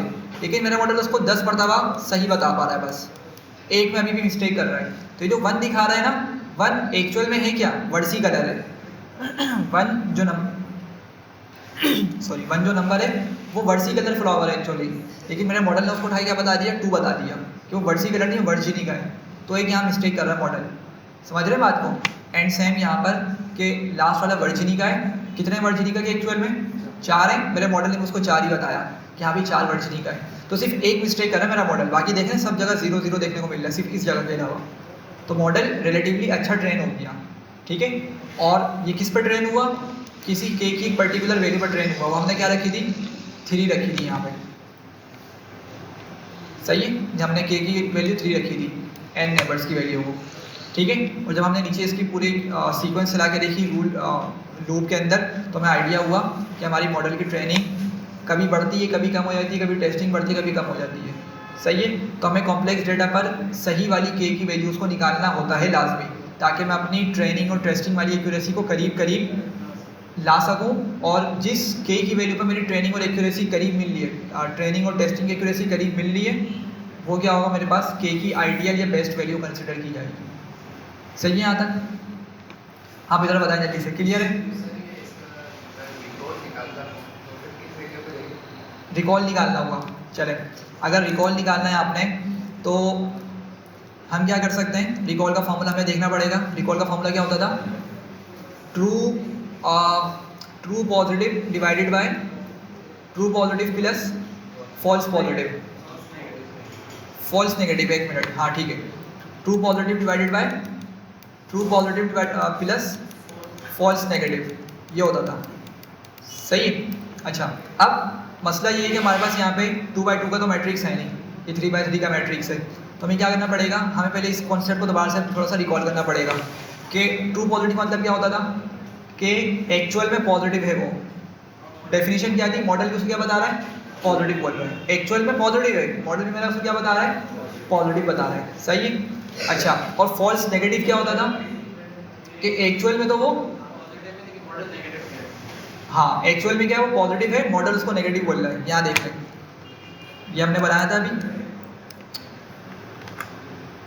वैसे हम इसको मैनुअली निकालते नहीं है, ये चूँकि आपका कॉम्प्लेक्स है, कॉम्प्लेक्स भी हो सकता है सिनेरियो। अभी तो सिर्फ 3 है, अगर 4 आउटपुट होते तो आपके पास 4x4 का मैट्रिक्स बनता, फिर 5x5 का मैट्रिक्स बन सकता था। लेकिन हम इसको समझने की कोशिश कर लेते हैं फिर भी। ये नेगेटिव पॉजिटिव, ये नेगेटिव और ये पॉजिटिव, ये एक्चुअल वाला है, ये प्रेडिक्टेड वाला, ठीक है। तो ये क्या होता था, ट्रू नेगेटिव और ये ट्रू पॉजिटिव, ये क्या होता था, फॉल्स नेगेटिव और ये फॉल्स पॉजिटिव। तो रिकॉल आपका इन दोनों के सम से निकलता था, डिवाइड में जाता था इन दोनों का सम, और ऊपर न्यूमरेटर में 2 पॉजिटिव आ जाता था। और फॉल्स नेगेटिव क्या है, कि एक्चुअल में तो वो पॉजिटिव है, मतलब एक्चुअल में वो चीज़ है, लेकिन मॉडल क्या बता रहा है मेरा, उसको नेगेटिव बोल रहा है। अब यही कॉन्सेप्ट हम अप्लाई करेंगे यहाँ पर। तो देखें ज़रा कि मेरे पास यहाँ पे ट्रू पॉजिटिव कौन कौन से हैं जी। एक मिनट, जब इसका हमने कन्फ्यूजन मैट्रिक्स निकाला था तो हमें क्या वैल्यूज देखने को मिल रही थी, देख रहे हैं, हमें अलग वैल्यूज देखने को मिल रही हैं, सही है। तो हम क्या करेंगे,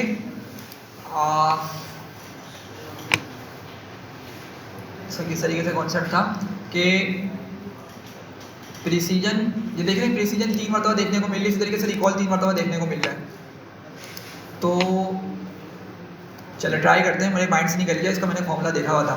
खैर, क्या करेंगे अभी हम फिलहाल के लिए, इस वाले सिनेरियो को हम ट्रू पॉजिटिव मानेंगे। अभी सेडोसा के हिसाब से देख रहे हैं, 0 के हिसाब से देख रहे हैं, तो इस वाले को हम क्या बोलेंगे, ट्रू पॉजिटिव कंसिडर करेंगे। और किस तरह कैलकुलेट करेंगे, ज़रा सब्र करेंगे।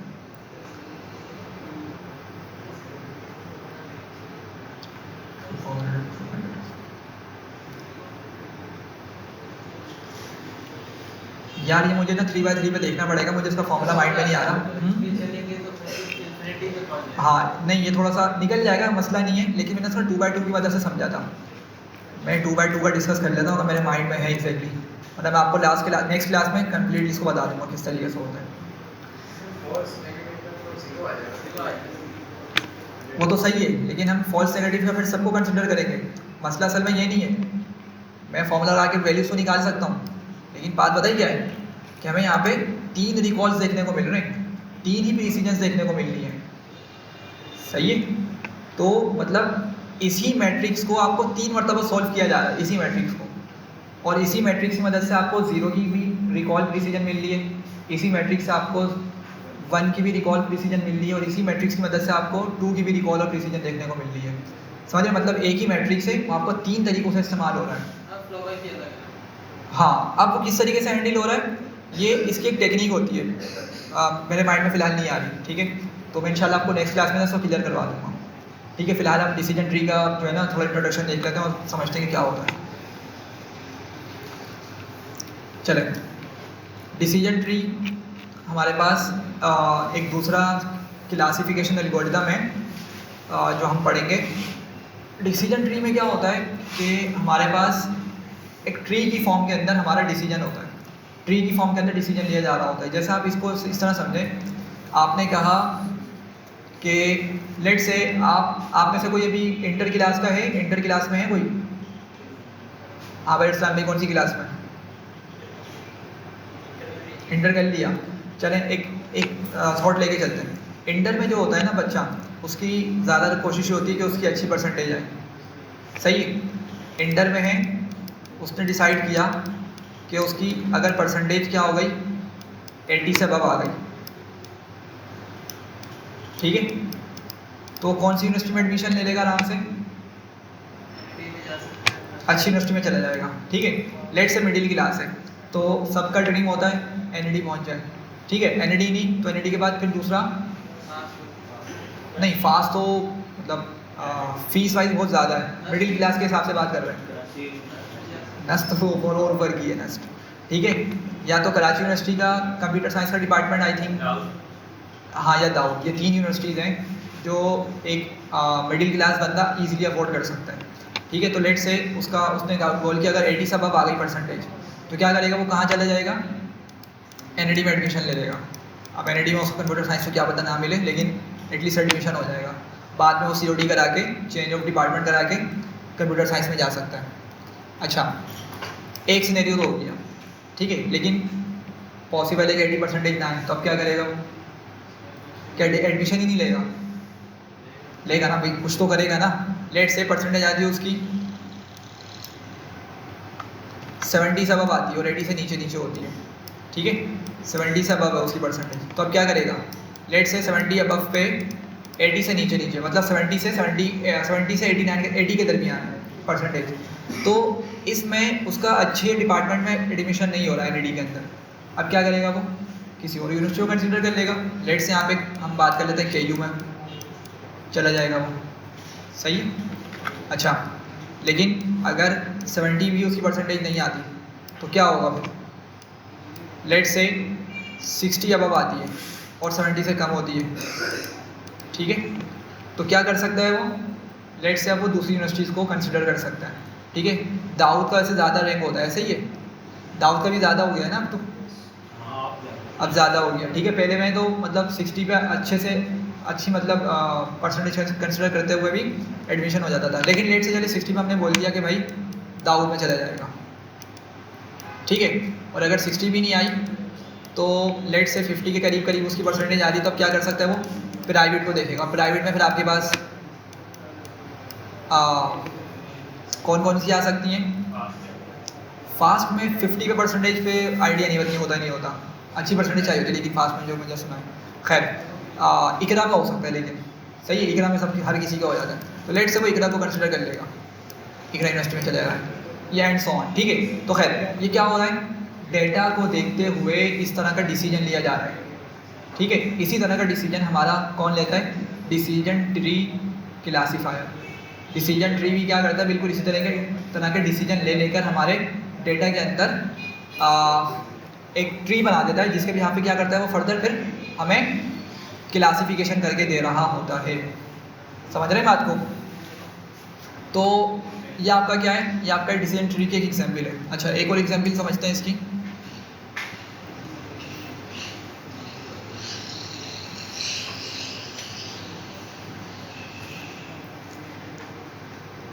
चलें, अब लेट से आप लोगों ने आपके किसी फ्रेंड ने लैपटॉप बाय करना है, ठीक है। अब आप क्या करेंगे, मतलब किस तरह समझेंगे कि वो खरीद सकता है नहीं खरीद सकता? बस इतना काफ़ी है। हाँ ठीक है, मतलब हम क्या कर सकते हैं कि जिस तरह हम नॉर्मल लाइफ के अंदर डिसीजन ले रहे होते हैं ना, बहुत सारी क्वेश्चंस को माइंड में रखते हुए, बिल्कुल वही चीज़ हमारे पास यहाँ पे अप्लाई हो रही होती है। अब लेट से उसने लैपटॉप खरीदना है, तो आपकी बात सही है कि हम क्या करेंगे, वो बजट नहीं बता रहा, लेट से बजट बता रहा तो अच्छी बात हो जाएगी, लेकिन बजट नहीं बता पा रहा, तो हम क्या कर सकते हैं, कुछ कंक्लूजन्स निकाल सकते हैं उसके साथ जो हमारा एक्सपीरियंस होगा कि भाई उसकी जॉब तो है नहीं, सही है अहमद, जॉब तो है नहीं उसकी। फिर उसके बाद क्या है कि अच्छा चलो जॉब नहीं है, तो कहीं से वो अमाउंट जो है वो मैनेज कर सकता है, वो भी नहीं कर सकता, ठीक है। लेकिन बोल रहा मुझे चाहिए एप्पल एयरबुक चाहिए या HP की अच्छी मशीन चाहिए जो 1+ से ऊपर की आएगी, ठीक है। तो हम क्या बोलेंगे, नहीं भाई नहीं हो सकता। मतलब डिसीजन ले लोगे ना हम अपने माइंड के अंदर कि या तो यार इसकी सैलरी देख लो, पता आइडिया हो जाएगा कि सैलरी अगर अच्छी उठा रही है तो कुछ तो सेविंग कर रहा होगा, 2 से 3 महीने के अंदर अपना लैपटॉप ले लेगा, सही है। तो खैर ये इस तरह का डिसीजन क्या होता है, हमारे पास डिसीजन ट्री की मदद से लिए जा रहे होते हैं, ठीक है। अब एक चीज़ अगर हम समझ लेते हैं जल्दी से कि लेट से मेरे पास एक डेटा है, उसमें ना स्टूडेंट की परफॉर्मेंस का डेटा है, लेट से उसकी एज आ रही है उस डेटा के अंदर, ठीक है, उसकी क्लास आ रही है और उसकी CGPA आ रही है लेट से, और सैलरी आ रही है, चलें ये कुछ डेटा है, ठीक।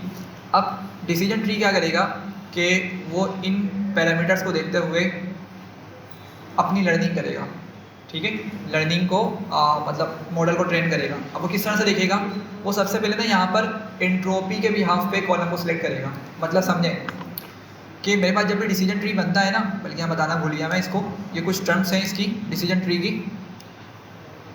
आपके पास जो सबसे टॉप वाली जो क्वेश्चन होगा, सबसे टॉप पे जो आपका कॉलम होगा वो आपका क्या कहलाता है, रूट नोड कहलाता है। क्या बोलते हैं इसको, रूट नोड। जो सबसे टॉप पे आपके पास डिसीजन का सबसे पहले स्टार्टिंग पॉइंट होगा कि आपने कहाँ से सोचना स्टार्ट करना है, वो क्या होगा, आपका रूट नोड हो गया। फिर आपके पास सेकंड क्या होता है, एक मिनट दें, डिसीजन नोड होता है। सेकंड क्या होता है, डिसीजन नोड होता है।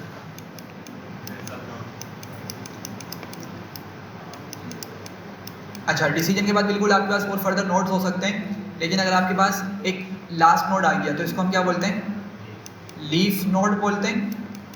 और एक और टर्म होती है यहाँ पर कि ब्रांच, ठीक है। ये पूरी जो एक आपके पास पूरा कनेक्शन बनता चला आ रहा है, इसको हम क्या बोलेंगे, ये पूरी टॉप से बॉटम तक की ये आपके पास एक पूरा हायरार्की बनती चली जाएगी, इसको क्या बोलेंगे हम, ब्रांच का नाम देंगे। सही यहाँ तक की बात समझ रहे? तो सबसे टॉप वाला रूट नोड कि आपने कहाँ से डिसीजन लेना स्टार्ट करना है, ठीक है। डिसीजन नोड मतलब आपने फर्दर कुछ डिसीजन लिया कि भाई इतनी होगी तो फिर मैं ये करूँगा, आपका सेकंड वाला डिसीजन नोड। और सबसे एंड में जाके जो आप कंक्लूड कर पा रहे हैं अपने डेटा को, ठीक है, वो क्या होगा, आपका लीफ नोड कहलाएगा, और पूरा ओवरऑल फ्लो आपका ब्रांच बन जाएगा। चलें, अब यहाँ पे क्वेश्चन ये था मेरा कि हम किस तरह से, या मॉडल किस तरह से आइडेंटिफाई करेगा कि उसने कौन से वाले कॉलम को पहले रखना है, रूट नोड पे रखना है, एज को रखेगा, क्लास को रखेगा, CGPA को या सैलरी को। जी वर्ड क्या बोल रहे हैं, सॉरी, इम्प्योरिटी या एंट्रोपी, सही है, बिल्कुल ऐसी है। अब देखें यहाँ पर क्या होगा, मॉडल यहाँ पे जाके देखेगा कि कौन से कॉलम के अंदर अनसर्टेनिटी कम है, या एंट्रोपी कम है, या कन्फ्यूजन कम है। सिंपल अल्फाज में कन्फ्यूजन कम है, किस कॉलम के अंदर कन्फ्यूजन कम है, वो उस वाले नोड को क्या करेगा, उस वाले कॉलम को सबसे टॉप पे बना देगा, रूट नोड बना देगा। अब कन्फ्यूजन का मतलब क्या है, देखें समझे बात को।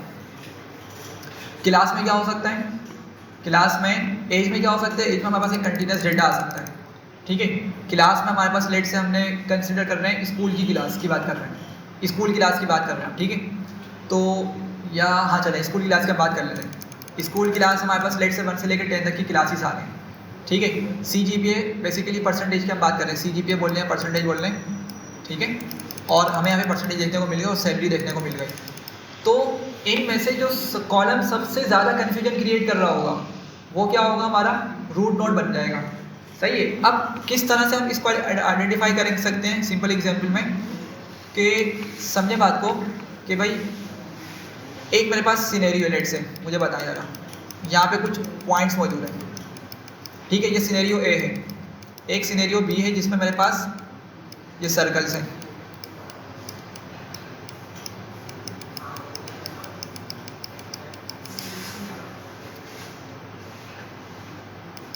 ठीक है। और एक सिनेरियो सी है, उसमें लेट से मेरे पास सिर्फ सर्कल्स ही मौजूद है, ठीक है। तो ज़रा मुझे बताएं कि आपको अगर मैं बोल दूं कि कौन सा वाला सिनेरियो आपको थोड़ा सा वैसा लग रहा है मुश्किल, मतलब यहाँ पे समझ आ रहा है कि भाई यहाँ पर जो कस्टमर की कैरेक्टरिस्टिक्स है ना वो मैच कर रही है। क्रॉस मतलब क्या है कि क्रॉस बनाने का मतलब कि कैरेक्टरिस्टिक्स मैच कर रही है उन कस्टमर्स की। यहाँ पे क्या मिक्स है, आपके हाफ क्या है सर्कल वाले और हाफ आपके पॉइंट्स किस तरह के क्रॉस वाले, जबकि यहाँ पे सारे के सारे क्या हैं सर्कल वाले। तो कन्फ्यूजन आपको ना तो यहाँ पर है ना यहाँ पर है, लेकिन यहाँ पर आपकी कन्फ्यूजन होगी, लाजमी सी बात है, ठीक है, मिक्स होने की वजह से, ठीक है। अब जैसे इसको इस तरह समझें कि मेरे पास ऐसे कस्टमर्स हैं कुछ जिनकी सैलरी 100,000 से ऊपर, 1 लाख से ऊपर की सैलरी है, बैंक के हिसाब से बात अगर करें तो क्या होगा, उनका घर भी अपना है, ठीक है, सैलरी भी 1 लाख से ऊपर है, घर भी अपना है, और बैंक लेट से उनको लोन दे देता है, सही है। चले बात हो गई। एक बंदा जिसकी सैलरी 2 लाख रुपए, ठीक है, लेकिन उसका घर रेंट का है, ठीक है। तो अब क्या होना चाहिए, क्या बैंक को लोन दे देना चाहिए? 2 लाख सैलरी है, घर उसका रेंट पर है, तो क्या बस ये इतनी सी इन्फॉर्मेशन लेकर वो दे देंगे लोन को? नहीं देंगे। क्या होगा, वो देखेंगे भाई अगर रेंट पर है तो रेंट कितना जा रहा है, सही है। ऐसा तो नहीं कि वो 2 लाख है उसकी सैलरी है तो 1/20 उसका सिर्फ रेंट में ही जा रहा है, सही है। तो खैर सारे कॉलम्स को रखकर देखा जाएगा कि किस कॉलम के अंदर वेरिएशन ज़्यादा है। जिस कॉलम में आपको वेरिएशन या आउटपुट जो कॉलम की वैल्यूज अगर आपको बहुत ज़्यादा डिफरेंट देखने को मिल रही हैं तो क्या होगा, मॉडल उसी कॉलम से पहले स्टार्ट करेगा, उसी कॉलम को रूट बना के इस्तेमाल करना स्टार्ट करेगा। नहीं समझ पा रहे?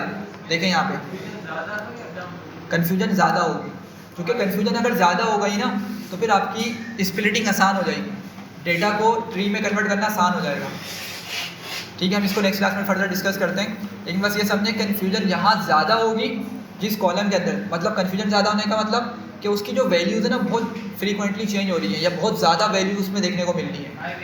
हाँ, वेरिएंस उसमें ज़्यादा है, वेरिएंस बोल सकते हैं या चेंज बोल सकते हैं, उसमें ज़्यादा देखने को मिल रहा है। तो क्या करेगा फिर वो वाला जो कॉलम है उसको मेरा मॉडल रूट नोड बना देगा और फिर बाकी वाले कॉलम्स को नीचे डिसीजन नोड और लीफ नोड पर लेकर आना होगा। समझ पा रहे हैं बात को? अब जैसे भी मैंने आपको स्टूडेंट वाली एग्जाम्पल दी थी कि हम उसकी सिर्फ सैलरी के हिसाब से देख रहे हैं, सही है। तो क्यों देख रहे हैं सैलरी के हिसाब से? रीज़न हो सकता है इसका कुछ ना कुछ, ठीक है। ऐसा भी हो सकता है उसकी सैलरी नहीं है लेकिन उसकी फैमिली अफोर्ड कर रही है, सही है। तो मतलब काफ़ी सारी चीज़ों को कंसिडर करते हुए हम क्या करेंगे, देखेंगे कि किस चीज़ से कन्फ्यूजन ख़त्म हो सकती है, मतलब किस चीज़ के अंदर हम कंसिडर कर लें। अगर उस चीज़ को हम कंसिडर करेंगे तो क्या होगा, डिसीजन लेने में हमें आसानी हो जाएगी। अगर उस चीज़ को हमने कंसिडर कर लिया, कन्फ्यूजन उसमें ज़्यादा है, इस इट सेल्फ के अंदर कन्फ्यूजन ज़्यादा है, लेकिन उसके अलावा बाकी जितने भी कॉलम्स हैं वो सबके सब सिंपल कॉलम चलते चले आ रहे हैं। तो इस तरीके से क्या होगा, आपका रूट नोड वाला नोड कंसिडर किया जाएगा डिसीजन के बिहाफ पे, ठीक है। देखते हैं इसको नेक्स्ट क्लास में।